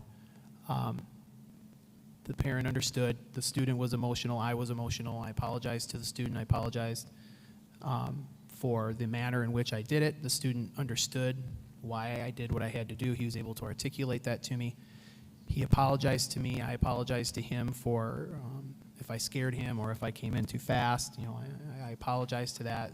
He gave me a hug. He said, "Mr. Behrman, how long am I suspended for?" And I said, we want you back tomorrow because we want to start fresh and have a new start. And so he then left with his mom, and mom was supportive of why we did what we did. She's never complained once about anything that occurred on that day. That was my next question, is did she express any concern to you about how you had treated her son? No, she didn't. Mom has always said that when it comes to her child, he needs to be removed or get out of bad situations before he makes them even worse. And in both situations, that's what I was trying to do because I care for this child so much. I care for every kid in that building. And I just wanted to make a decision so that everybody was safe and that nothing got hurt or anybody got hurt. And again, I know it wasn't the best method to choose. Certainly my history shows that historically I've done a better job at handling those situations. I do take responsibility for not making the greatest choices I could have ever made, but I'm a human being. I acted. I tried to keep everybody safe. I am in no way saying that that there's absolutely nothing. I'm not saying I did nothing wrong. I'm not saying I did it perfectly. I'm a human being that was struggling with stress, anxiety, being in a building that just when we thought we'd get it to a good point, we'd have things change that was upheaving everything that we had done. If you were to ask me if I could go back in time and redo that day, would I do the things the same? Absolutely not. I would do it completely different, and I would moving forward. Education is my life. It's all I've ever done. It's all I've ever wanted to be. My mom was a teacher. She instilled a love of education in me. Alpena was a dream to move to. I love this place. I love this community. I love these parents. I love these kids. I love this community. All I want is just an opportunity to get back to the principal that I know that I was. I am an effective administrator. My evaluations have shown that. I've had no issues with HR interventions, no discipline issues. I had a really rough day. Did what I had to felt like I did what I had to do, but clearly as the clouds in my brain have started to clear and I've started to get a clear picture through this process of everything that occurred, you know, I accept responsibility that it wasn't the best choice to do. All I want is an opportunity to show everybody that I can grow from this and that I can get back to the person and the leader that I know that I can be. And that's all I ask. Okay, and then I asked you this with respect to the hallway incident. Yes. I want to ask you again with respect to the vestibule. Did you believe that you needed to intervene for the safety of the student or students? Yes. Both incidences were, an intervention was warranted.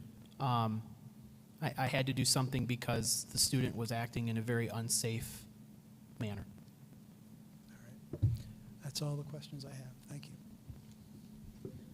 Okay, do you have any other witnesses?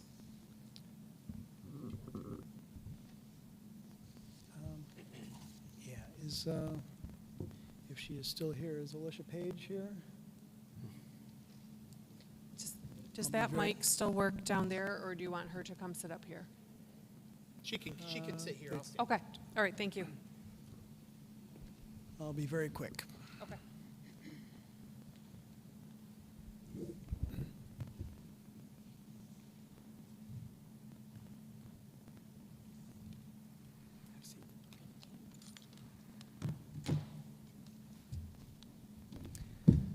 Okay. All set? Yeah. All right. Are we ready? Yes. Okay. Ms. Page, could you state your full name? Alicia Page. And what is your job? I am an office assistant at Ella White in the front office. I'm one of two. We've been. Tell us where where is your desk located in relation to the door to the office? Mine is the first that faces the vestibule, and it also faces directly into the principal's office. Okay. And as I understand it, you were at your desk on November 9th of 2022? Yes, I was. Okay. You're familiar with what we've been referring to as the vestibule incident? Yes, I am. Okay. That occurred at the end of the school day, right? Yes. What goes on at the end of the school day at Ella White? The end of the school day at Ella White is very chaotic.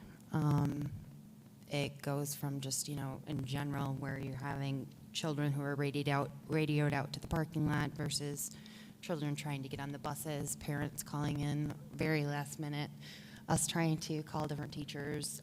Mail call happens at 3 o'clock too, so you have an amount of students who come in and gather the mail. So it's a very chaotic time, 3 o'clock and on. Yeah. Very busy, very stressful? Yes. Okay.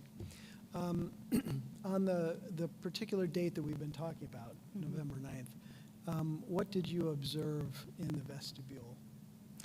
Originally, I observed that the student was, you know, hitting a rock against the window, and at first it was kind of just, it did start out as a bit of a tapping at first, and once that was removed, it was our special education teacher who had came in and removed that from him. So he was being monitored from the hallway. The vestibule has like doorways in front of the office and that face a hallway, so he was standing just on the other side of that door as well. We were all just kind of keeping an eye on him without trying to give him too much attention, because I believe that's possibly what he was searching for. At that point, he did take the Raptor, and once I realized that the Raptor wasn't attached to the wall anymore, I was like, you know, I said, he's got the Raptor in his hand, you know, and so it did seem like there was, you know, people knew about it at that point, and he started tapping that. But then it became harder, and then he wound up and threw it at the window. And then at that point is when I actually said to Tom that, you know, I believe he probably just broke the Raptor because he just threw it against the window.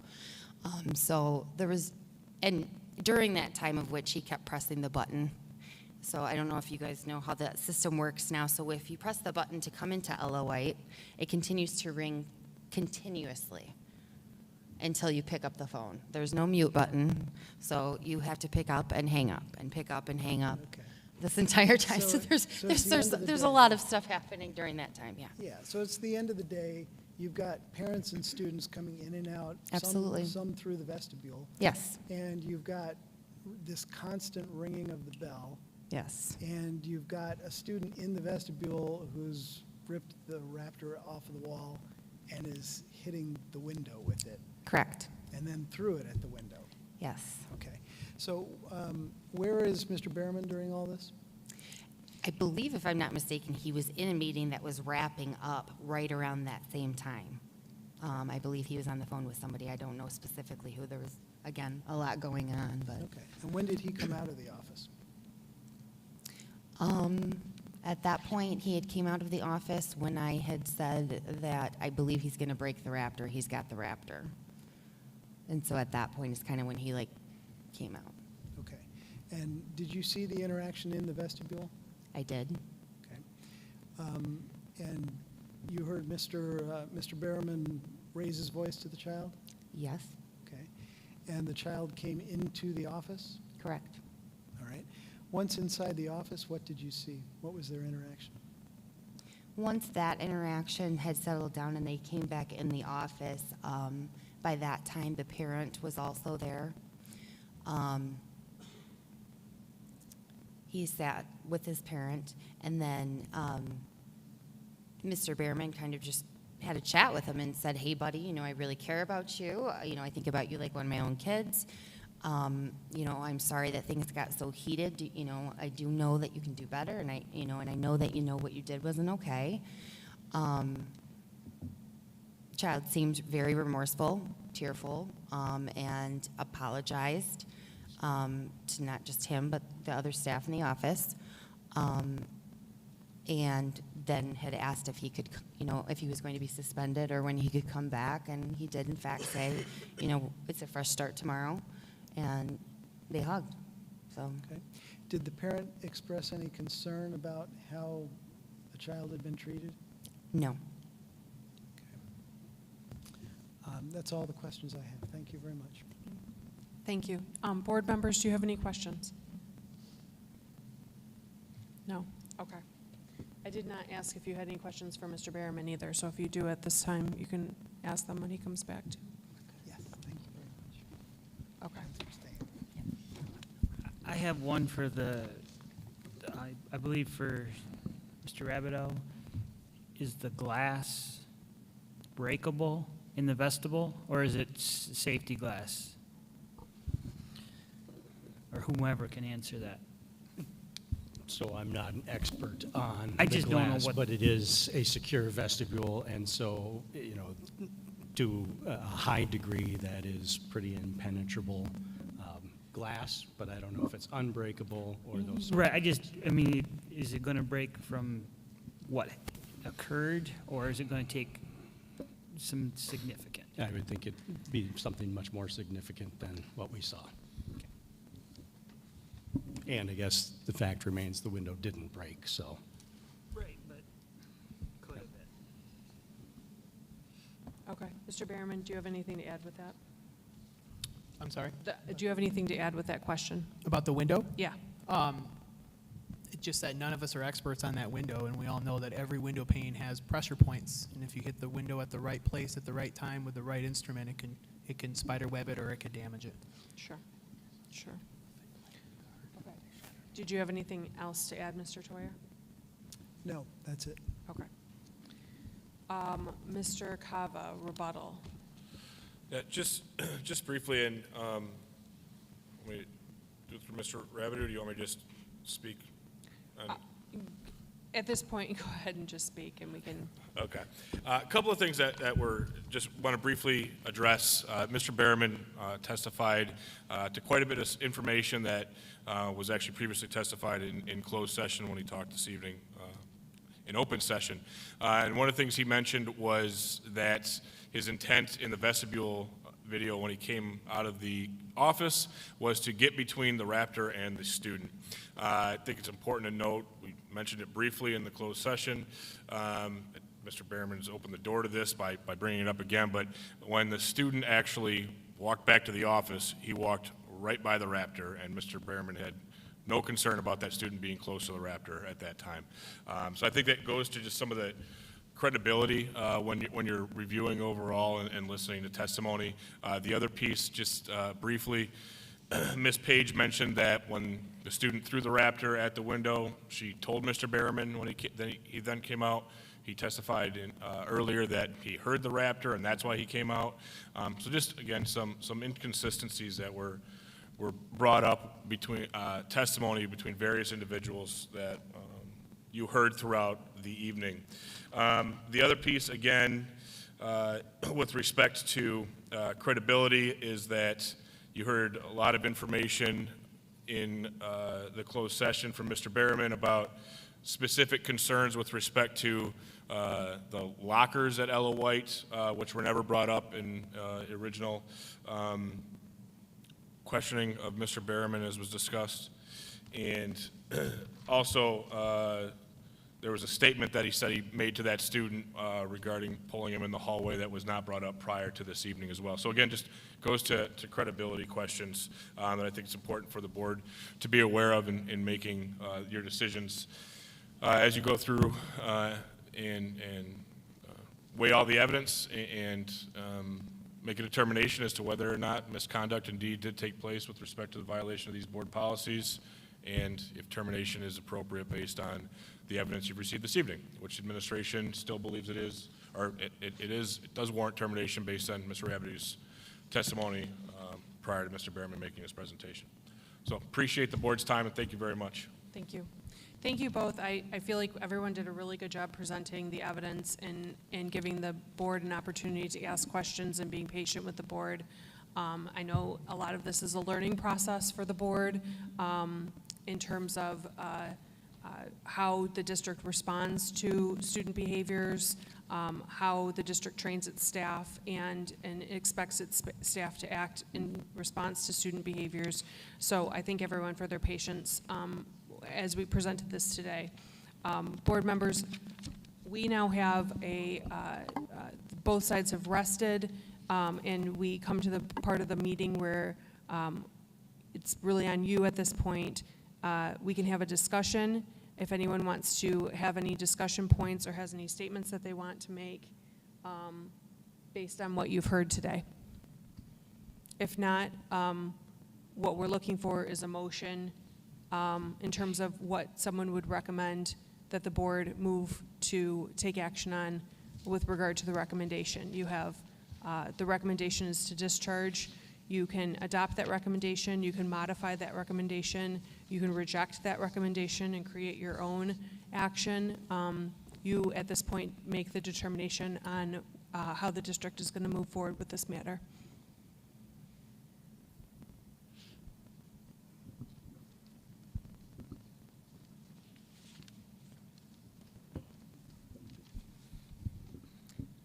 I just have a question.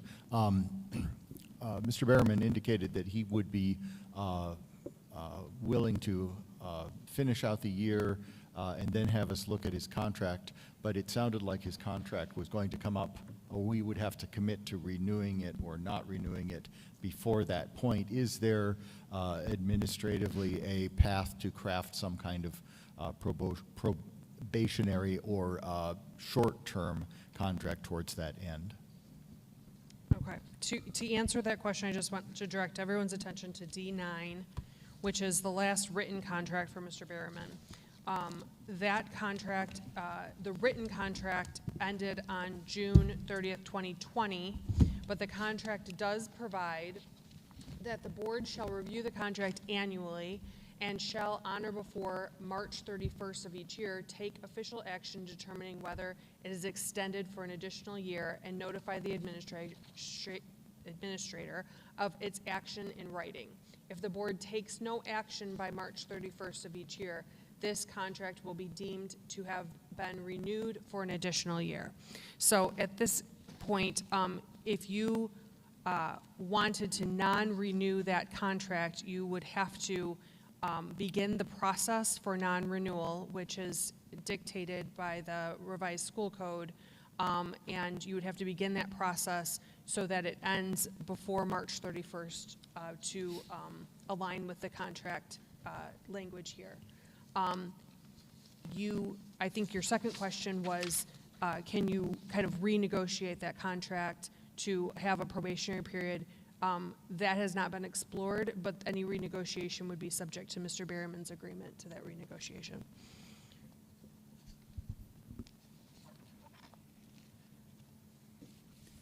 There's one word or one phrase in the accusations, I guess, moral turpitude. Is that something we can remove from the consideration before us? 'Cause I don't see where that applies to this situation. Or does it not matter? Am I looking too closely at that? If the board does not believe that the allegation of moral turpitude, as it's provided in the termination clause of the contract, has been substantiated, the board could not include that as a finding to move forward upon any recommendation with regard to the superintendent's recommendation. So if the board believes that misconduct has been substantiated, it could move forward based on a substantiated finding of misconduct, based on misconduct, or that a violation of the contract has occurred, it could move forward with a violation of the contract. As I read the employment contract, let me get to the right part.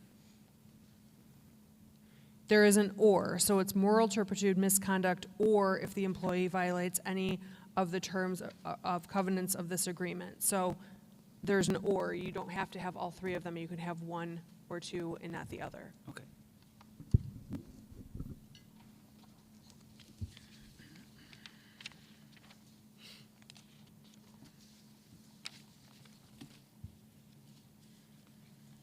Just as I added, when we were talking about non-renewal, I just want to make sure that this is clear. Under the revised school code, if you were to move forward with a non-renewal, you would have to give him notice that the board will consider non-renewal, and then you have to have like a 30-day period of which he could meet with the board to discuss the non-renewal action, but you couldn't non-renew that contract today. You have to give them 30 days notice before an action of non-renewal. I wanted to make sure that the timeline was appropriate.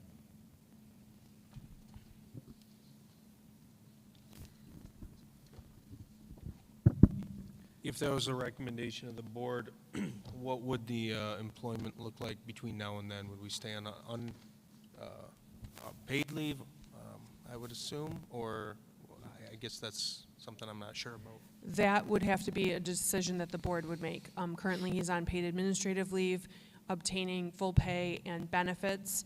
If the board moved to non-renew, the contract would end on June 30th, its natural expiration date, and under the contract, you would be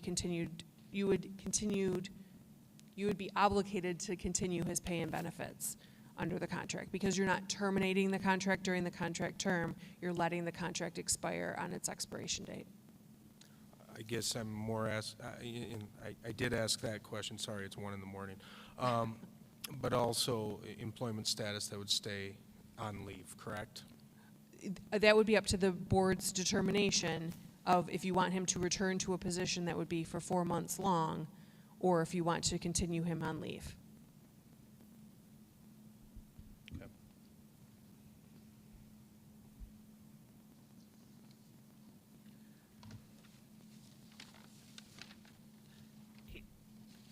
If we do not terminate, put the contract renewal up for question, does anyone have suggestions as to moving forward with Mr. Berriman at this time?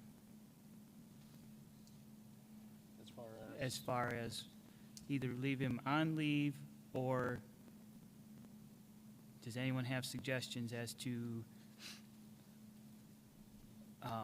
not head principal of the school, a different administrative position?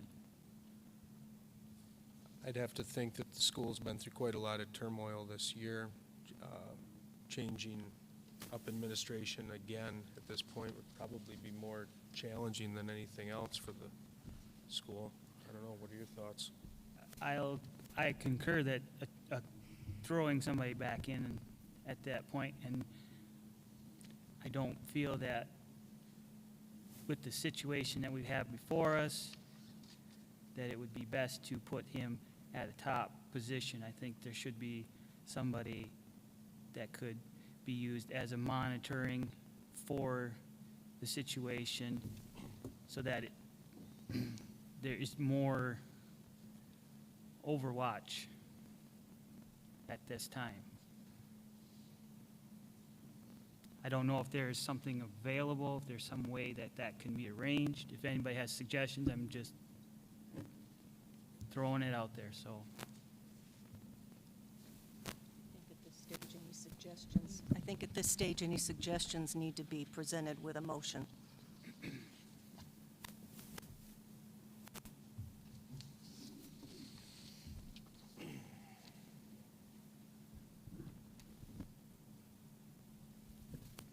Do you have one, Eric?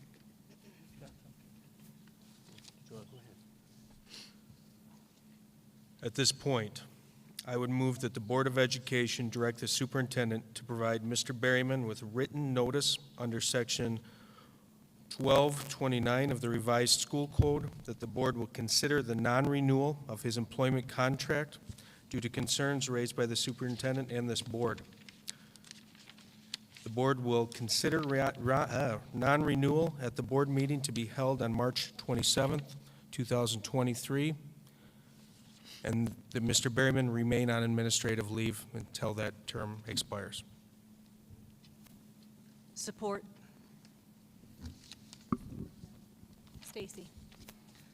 Okay, we do have a motion and support on the floor. Discussion, please. For any further discussion? Yeah, on the motion, you know, it's interesting. I guess I kind of feel like the position in which we find ourselves is a real mess. And some of it, you could point fingers, and some of it is, well, you could point fingers. I'm looking at the federal government and some of the dictates they've made about how we are supposed to conduct our business. I know that teachers are pleading for help and feel that the adequate resources are not there. And as I look at Tom Berryman, I see you know, perhaps an imperfect man and an imperfect employee, but also a loving and committed educator, and in many ways an effective employee. He's certainly very brave. He's bold, perhaps even too bold for his own good. Personally, I would rather see him in some kind of situation where there could be some restoration. I agree. It sounds like Megan Black is doing an excellent job, at Ella White, and I wouldn't want to upset that apple cart necessarily, but personally, I would like to see some path forward for him that could involve getting back into administration at some level. And you know, there are repercussions for keeping him and repercussions for letting him go. So I do find it a very difficult situation, but that's my 2 cents.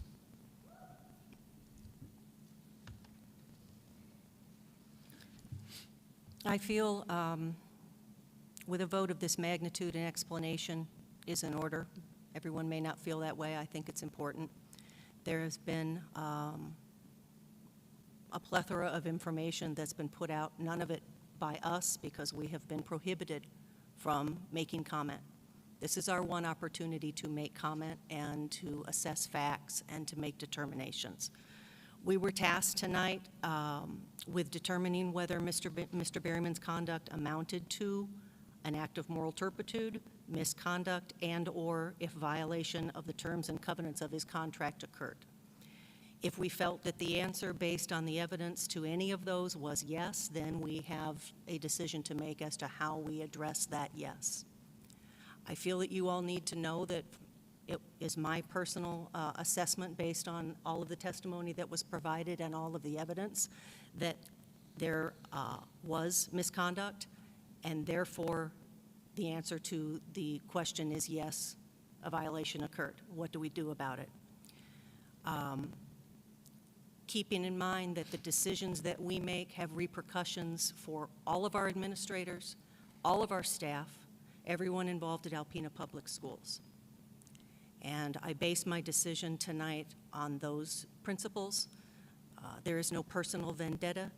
There is an assessment of the facts. There is a weighing of all of the evidence, and emotions are incredibly high. I'm very respectful of that. We all are.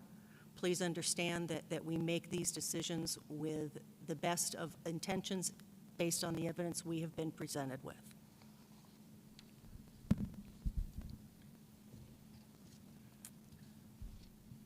I would have to agree with Eric Lawson that seeing something would be something I would appreciate as far as moving Mr. Berryman back into some administrative form. I don't know what that would be.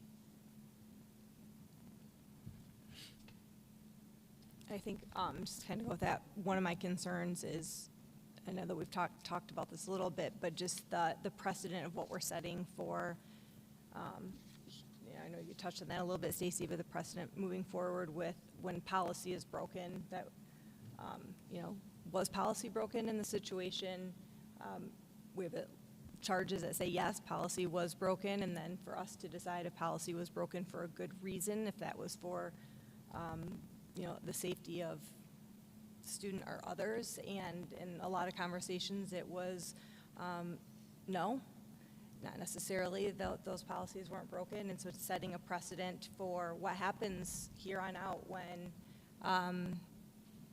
staff members break policy, even when there is video that can go along to help with the policy, that we are not, that we are becoming the judges of what policy we're going to enforce and what we're not. And I'm not sure that that's a position that we, or that I want to be in.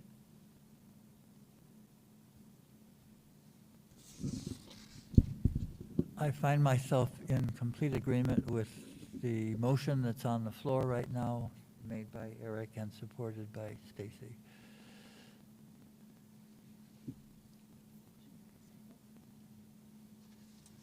Yeah. I think we already did, so. Tom, I have to say, I hope you understand none of us have taken this lightly. This has been very challenging for you, obviously, and for the community. And there's none of us that take this lightly, and we've obviously had a lot of research and looked into all the details and weighed the facts. Was policy broken? I would say that yes, it has been. and that is part of the reason that I made the motion I did, is not anything against you. And it's with a heavy heart that I have to do that, but this is where we are. And as Anna pointed out, we do set precedents in the community, and as an administrator, you have to enforce the policies that are at hand for the district. And that is your job as well as our job. And so, unfortunately, that's where we've been put in this place. Is there justification for removal? I don't know. I think with the motion at hand, at least it gives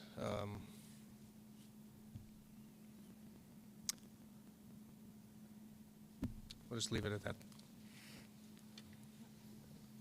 To kind of reiterate some of that, I just wanted to read a little bit of a statement here. As the board president, I serve as the official spokesperson for the board. I would like to express how difficult this has been for the entire board. Over the past several weeks or months, the board has not spoken publicly on this matter for several reasons. First, the board does not generally decide the district's personnel matters in a public forum. Personnel matters are kept confidential to protect the employee's privacy and reputation to the maximum extent of the law. Second, the board is sensitive to the student's privacy, including the disclosure of protected student records. Finally, the board wanted to hear all evidence from the administration and hear Mr. Behrman's response before coming to any conclusion. Anything less would not be fair to district employees when making important employment decisions. The board's first priority is to create a sound, safe, and caring environment for all students of the district.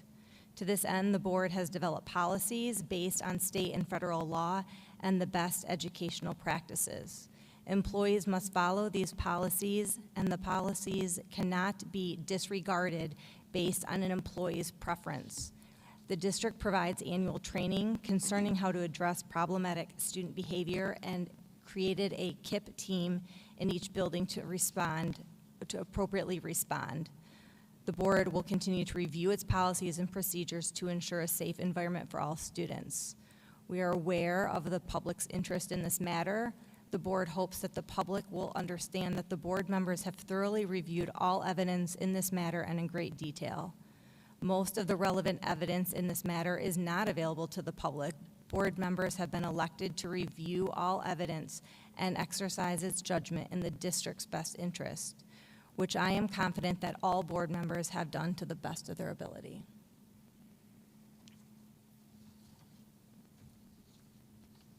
And with that, is there any further discussion about the motion that is on the floor and support was made?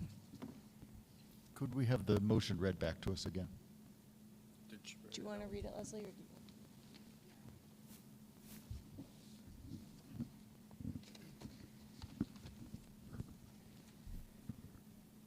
So the motion is that the Board of Education direct the superintendent to provide Mr. Berryman with written notice under Section 1229 of the revised school code that the board will consider the non-renewal of his employment contract due to concerns raised by the superintendent and this board.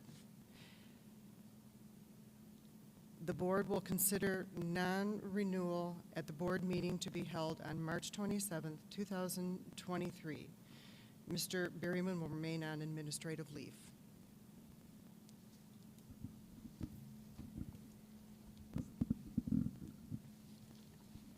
Okay, any further conversation? Okay, well, with that, Leslie, do you mind doing a roll call vote, please?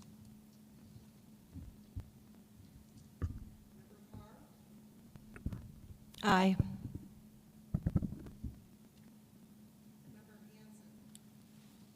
Aye.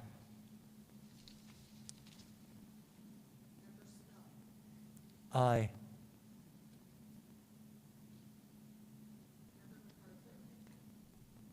Yes.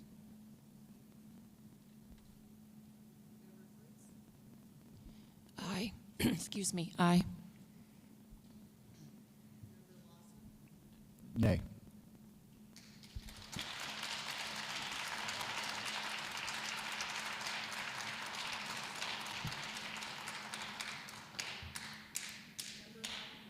Aye.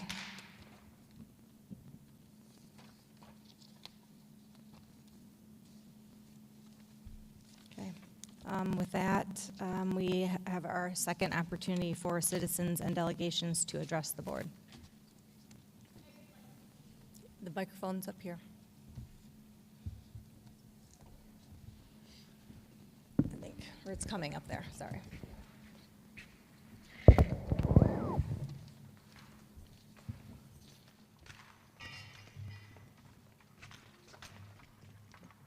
Yvonne Jasmine. I am a teacher at Ella White, and I would like to just speak on behalf of Mr. Berryman because he has stepped up in the best capacity that he could, being a teacher with several students that are not the most agreeable. They disrupt the classroom. Being on the side of being in the classroom, locked in the classroom, having a student pound on the door, pound on the lockers, while you're trying to teach your students, where you had that disruption in your classroom, head out to the hall. And now the students out in the hall has a block that holds your door open, using that, which could be considered a weapon, and the student needs to be, I want to say, contained. There needs to be some help with that. The other issue that was brought up with the whole slamming of the computer, that was during a meeting that I was in. I felt like I was being picked on by the parent that we were meeting with. I walked out of that meeting and Mr. Berryman was right behind me. He was trying, I want to say he was trying to show me his support, but it was also his frustrations with the situation that was going on. My classroom needs a lot of help. I have received a lot of help and support, but during the time that you guys are talking about, this student or some students need that extra help because they are sporadic. That is all that I have to say. Thank you for your time.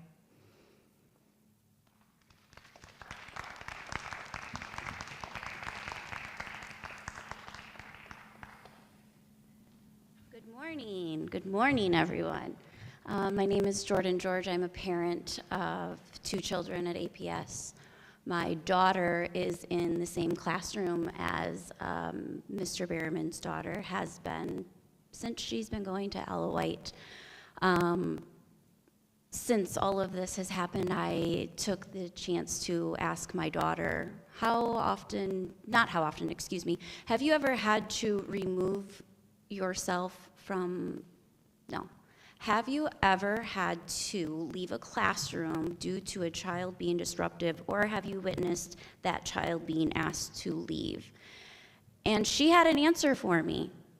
We had to stand at the other side of the classroom while she named a child, because they didn't want to move on from what they were doing, and so the entire class is disrupted. Like you said, how long do we wait for that child to calm down before we take any kind of intervention? Your true colors are showing here. You have an administrator who is passionate for what he does, and I believe the mark has been completely missed here. All this time, money, energy that you've been putting towards getting rid of a man who's trying to make a difference, completely insane to me. I'm just blown away by the lack of support for him. I mean, imagine all these other administrators in APS who are going to be busting out that binder to check all tiers, make sure they followed every single step. It's a joke. I'm glad I stayed this long to finally give my 2 cents, and I clearly didn't matter that we had tons of support here and blah, blah, blah. We looked at all the evidence. Not all of it. From my understanding, there's a large chunk of video, whatever. There's stuff that we still don't understand. We never will understand, and as far as I'm concerned, we probably never, ever will get any solution here for our students who need the resources, our teachers who need the resources. I mean, you guys make policies and make sure policies are followed, but have you ever been to the school? Have you ever walked in their shoes for the day? You tell me you can't handle your personal stress on top of daily, Monday through Friday instances with the same children. I just think you made a big mistake.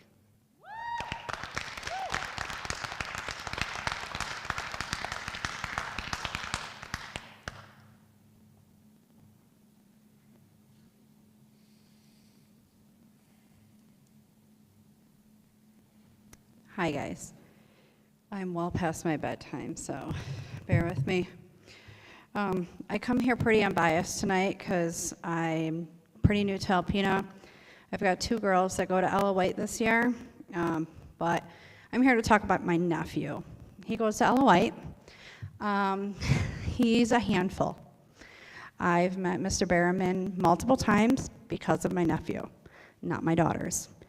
I am the go-to person because of him to de-escalate, because he does not respond to normal cues.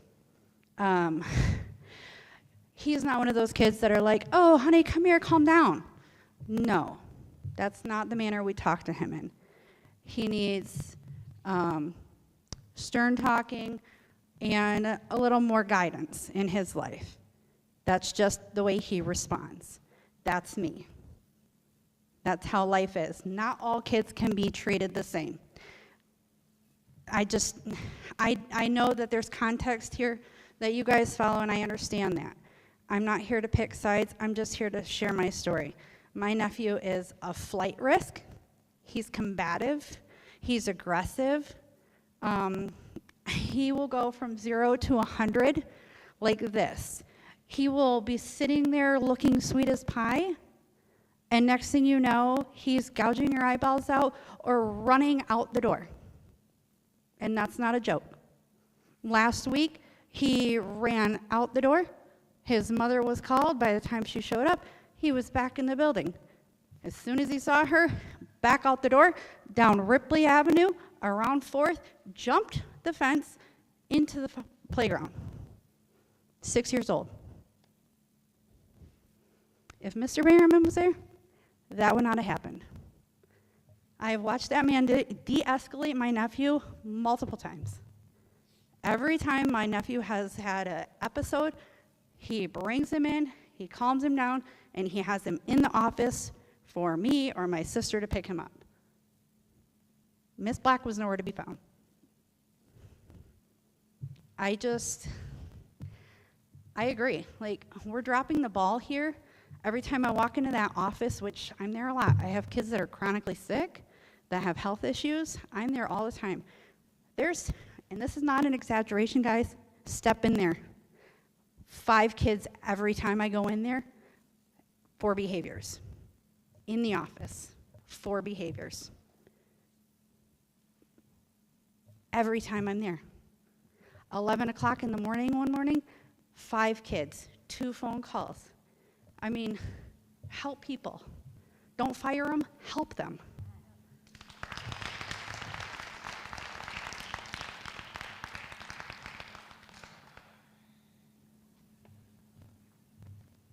Yeah, I just wanted to make a quick proposal, Erica Hainstack. If we could cap these board meetings at maybe 9 p.m. because when it's time for Rapido's due process, I really don't want to be here this long. So that'd be awesome. Thank you.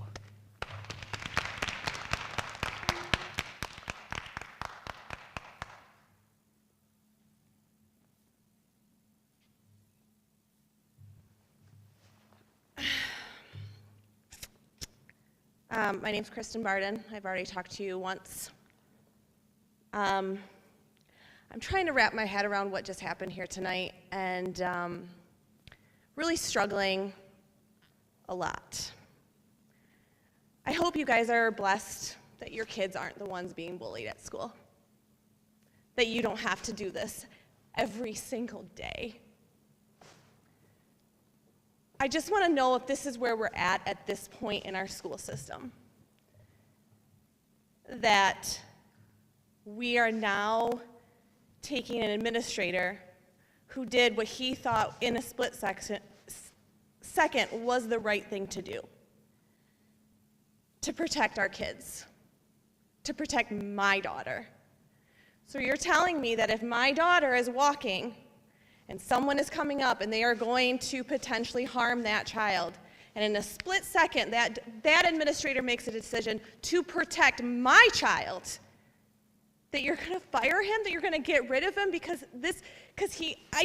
I am still trying to wrap my head around this, because this is what we as parents deal with every day.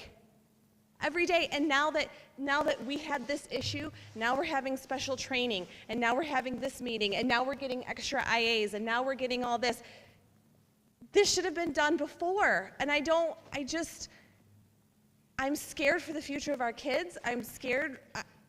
I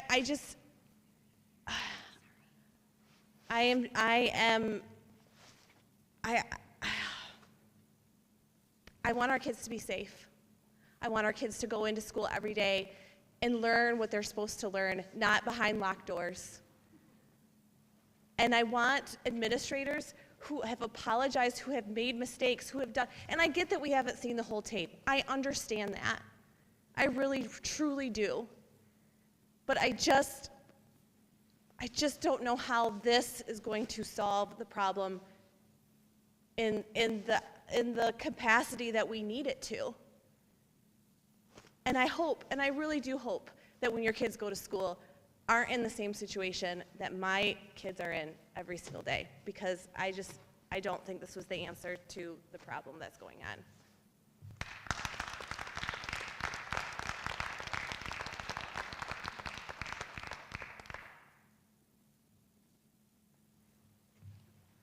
Hi, Brianna Hill. I spoke earlier. There was one thing during this whole testimony that really stuck with me and very much so bothered me. The child had scissors. Scissors can be a deadly weapon. They can cause great bodily harm. That is a weapon, no matter how much it's minimized. Testimony was said on this side of the room. Dave Rabdu said that 30 seconds later, when the scissors were no longer in that child's hand, that the threat was no longer there. 30 seconds. 30 seconds. You're telling me the threat is no longer there? What if that was a knife? What if that had been a gun? 30 seconds. From scissors to no scissors, there was no longer a threat. That's what stuck with me. I don't know if anybody else caught that. Check it out on YouTube later. But that is, that's insane to me. Scissors are not to be minimized. They can also cause great bodily harm. 30 seconds from threat to no threat. That's all. Thank you.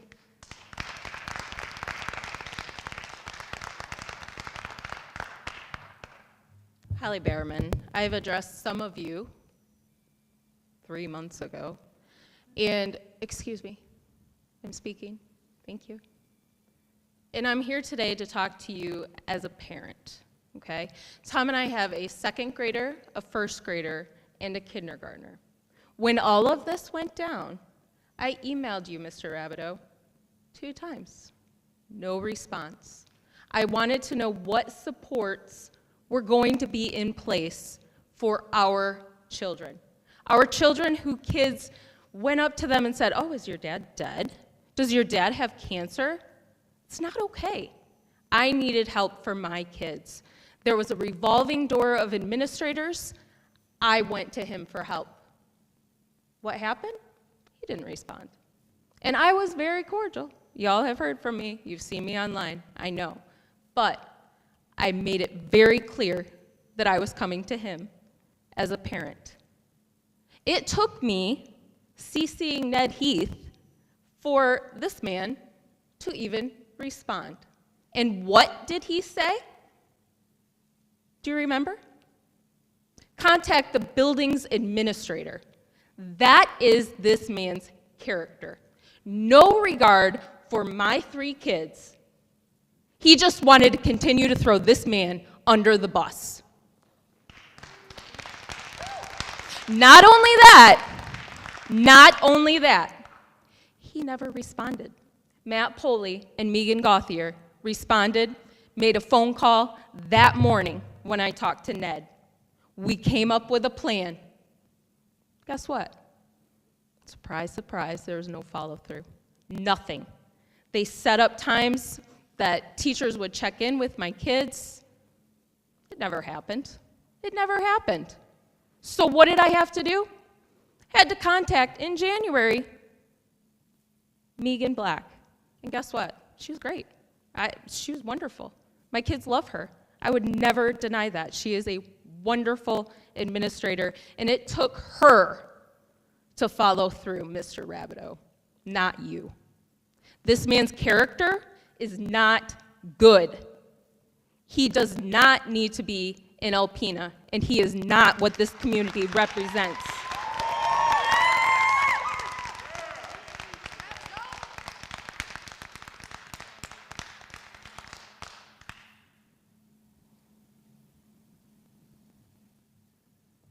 I'm going to keep it short because it's late, and I know you guys are tired of hearing me talk. I agree with Holly Berriman. I've had personal experiences. Sorry for saying names. I think at the very least, since you're spending our tax dollars to give this man a salary, and that you have over 500 students at Ella White and still have problems, even with a great person like Mrs. Black, that you should have Mr. Berriman go and work with Mrs. Black and straighten out the issues that are still there and give that man an opportunity to say goodbye to our children.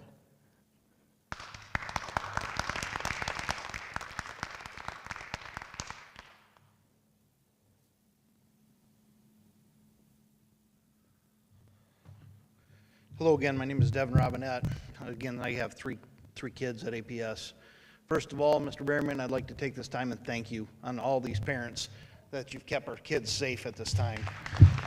And second of all, you as a board have one responsibility: to keep our kids safe. The current situation is not under control, and it needs to be taken care of before somebody gets hurt. Thank you.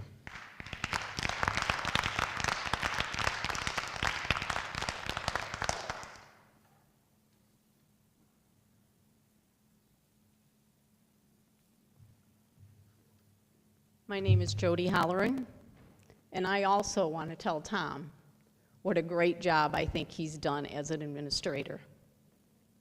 He has devoted his life to being in the school system.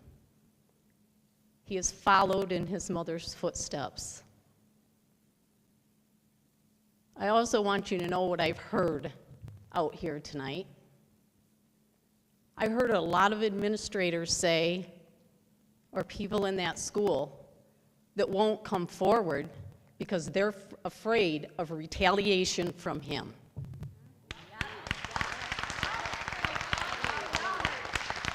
And that really needs to be watched, because they're dead serious. There were people here tonight that wanted to come up here, and they're afraid of him. They're afraid they're going to lose their jobs.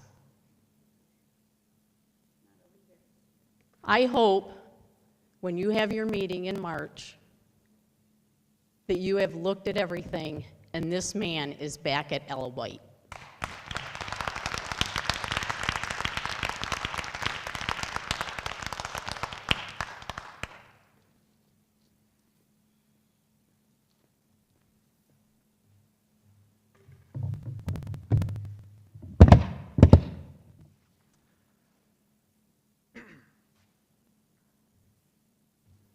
morning.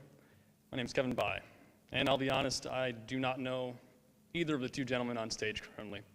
I don't have an alliance to either one, but my comment is directed towards the superintendent. Regardless of the outcome here tonight, I feel that you, sir, lost.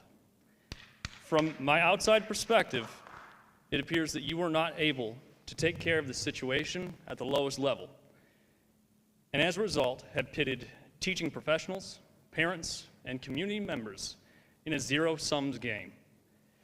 Yes, there are always rules and regulations. However, the situations that they are applicable to are always gray and never black and white. Student safety is just as important as educator safety. However, if I myself was an APS teaching professional, I would be very weary of the precedent that this sets. It is hard to argue that this ongoing, unresolved issue helps with relations between the administration and teaching professionals, and furthermore, it detracts from the main goal, which should be educating students. It also injects more turmoil into a school system which is already higher than it has been in years past, as you yourself stated in November this past year. In summary, sir, being in a leadership position means you will be scrutinized heavily for every action you take. A boss focuses on tasks being completed, personnel management, and a trajectory improvement, even if it means getting rid of personnel. A leader does much of the exact same thing as a boss does, but with one exception. They also employ empathy and approach every problem according for all sides. They also employ empathy and approach every problem accounting for all sides, while actively looking to mentor or guide peers and subordinates. I'll state that again. While actively looking to mentor or guide peers and subordinates. A boss is feared or ignored, but a leader is revered. So, sir, I end with a question. Which one will you choose to be?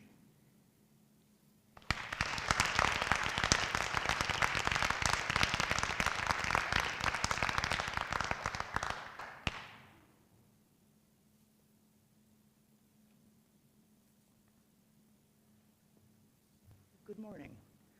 My name is Melinda Sharp Dickinson.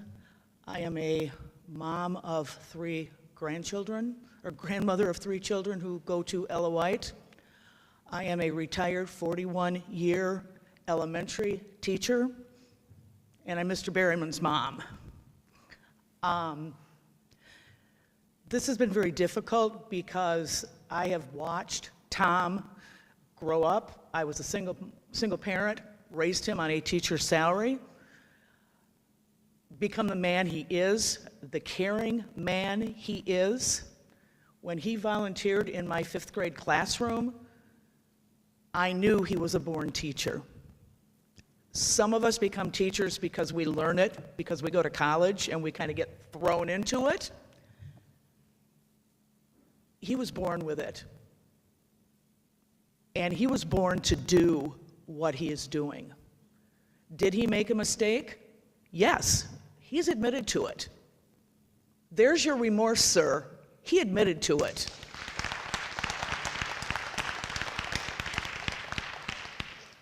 And I agree with the last gentleman who spoke. You're not a leader, you're a boss. And I heard the Ella White teachers in the crowd tonight speak to me because I've been into Ella White many times in the past 2 years. Tell me, we're afraid to speak because we're afraid of retaliation. That, sir, is not a leader, and I am so disgusted by what you gentlemen, ladies and gentlemen, did to this fine educator tonight. There just are no words. I'm so proud to be his mom, and that's all I can say.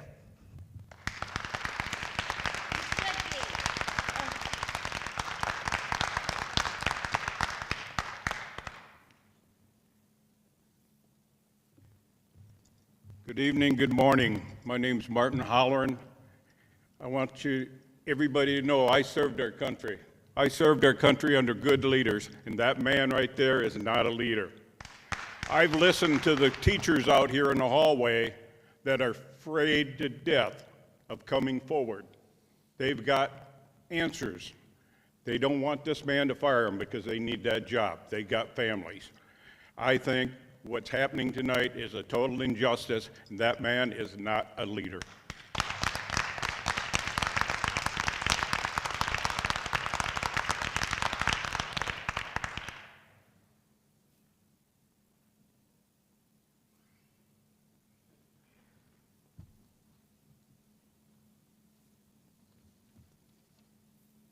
Anyone else?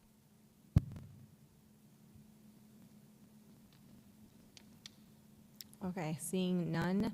Advanced planning, we have on February 23rd this week, our annual board workshop, 5:30 at the board office. Next Monday, February 27th, our regular board meeting, 5:30 at Besser Elementary School in the gymnasium. March 13th, monthly board workshop at 5:30 at the board office. And March 27th, the regular board meeting at Ella White. And with that, we are adjourned. Anna, just before you move to adjourn, I wanted to make it to 2 o'clock, okay? I had this statement before the current addressing of the board, and it was something along the lines of the board could make a statement saying there should be no negative impact whether you supported Tom or were against him. I think as a board we should make that statement to say, to bring a sense of healing to this division that has occurred at this school.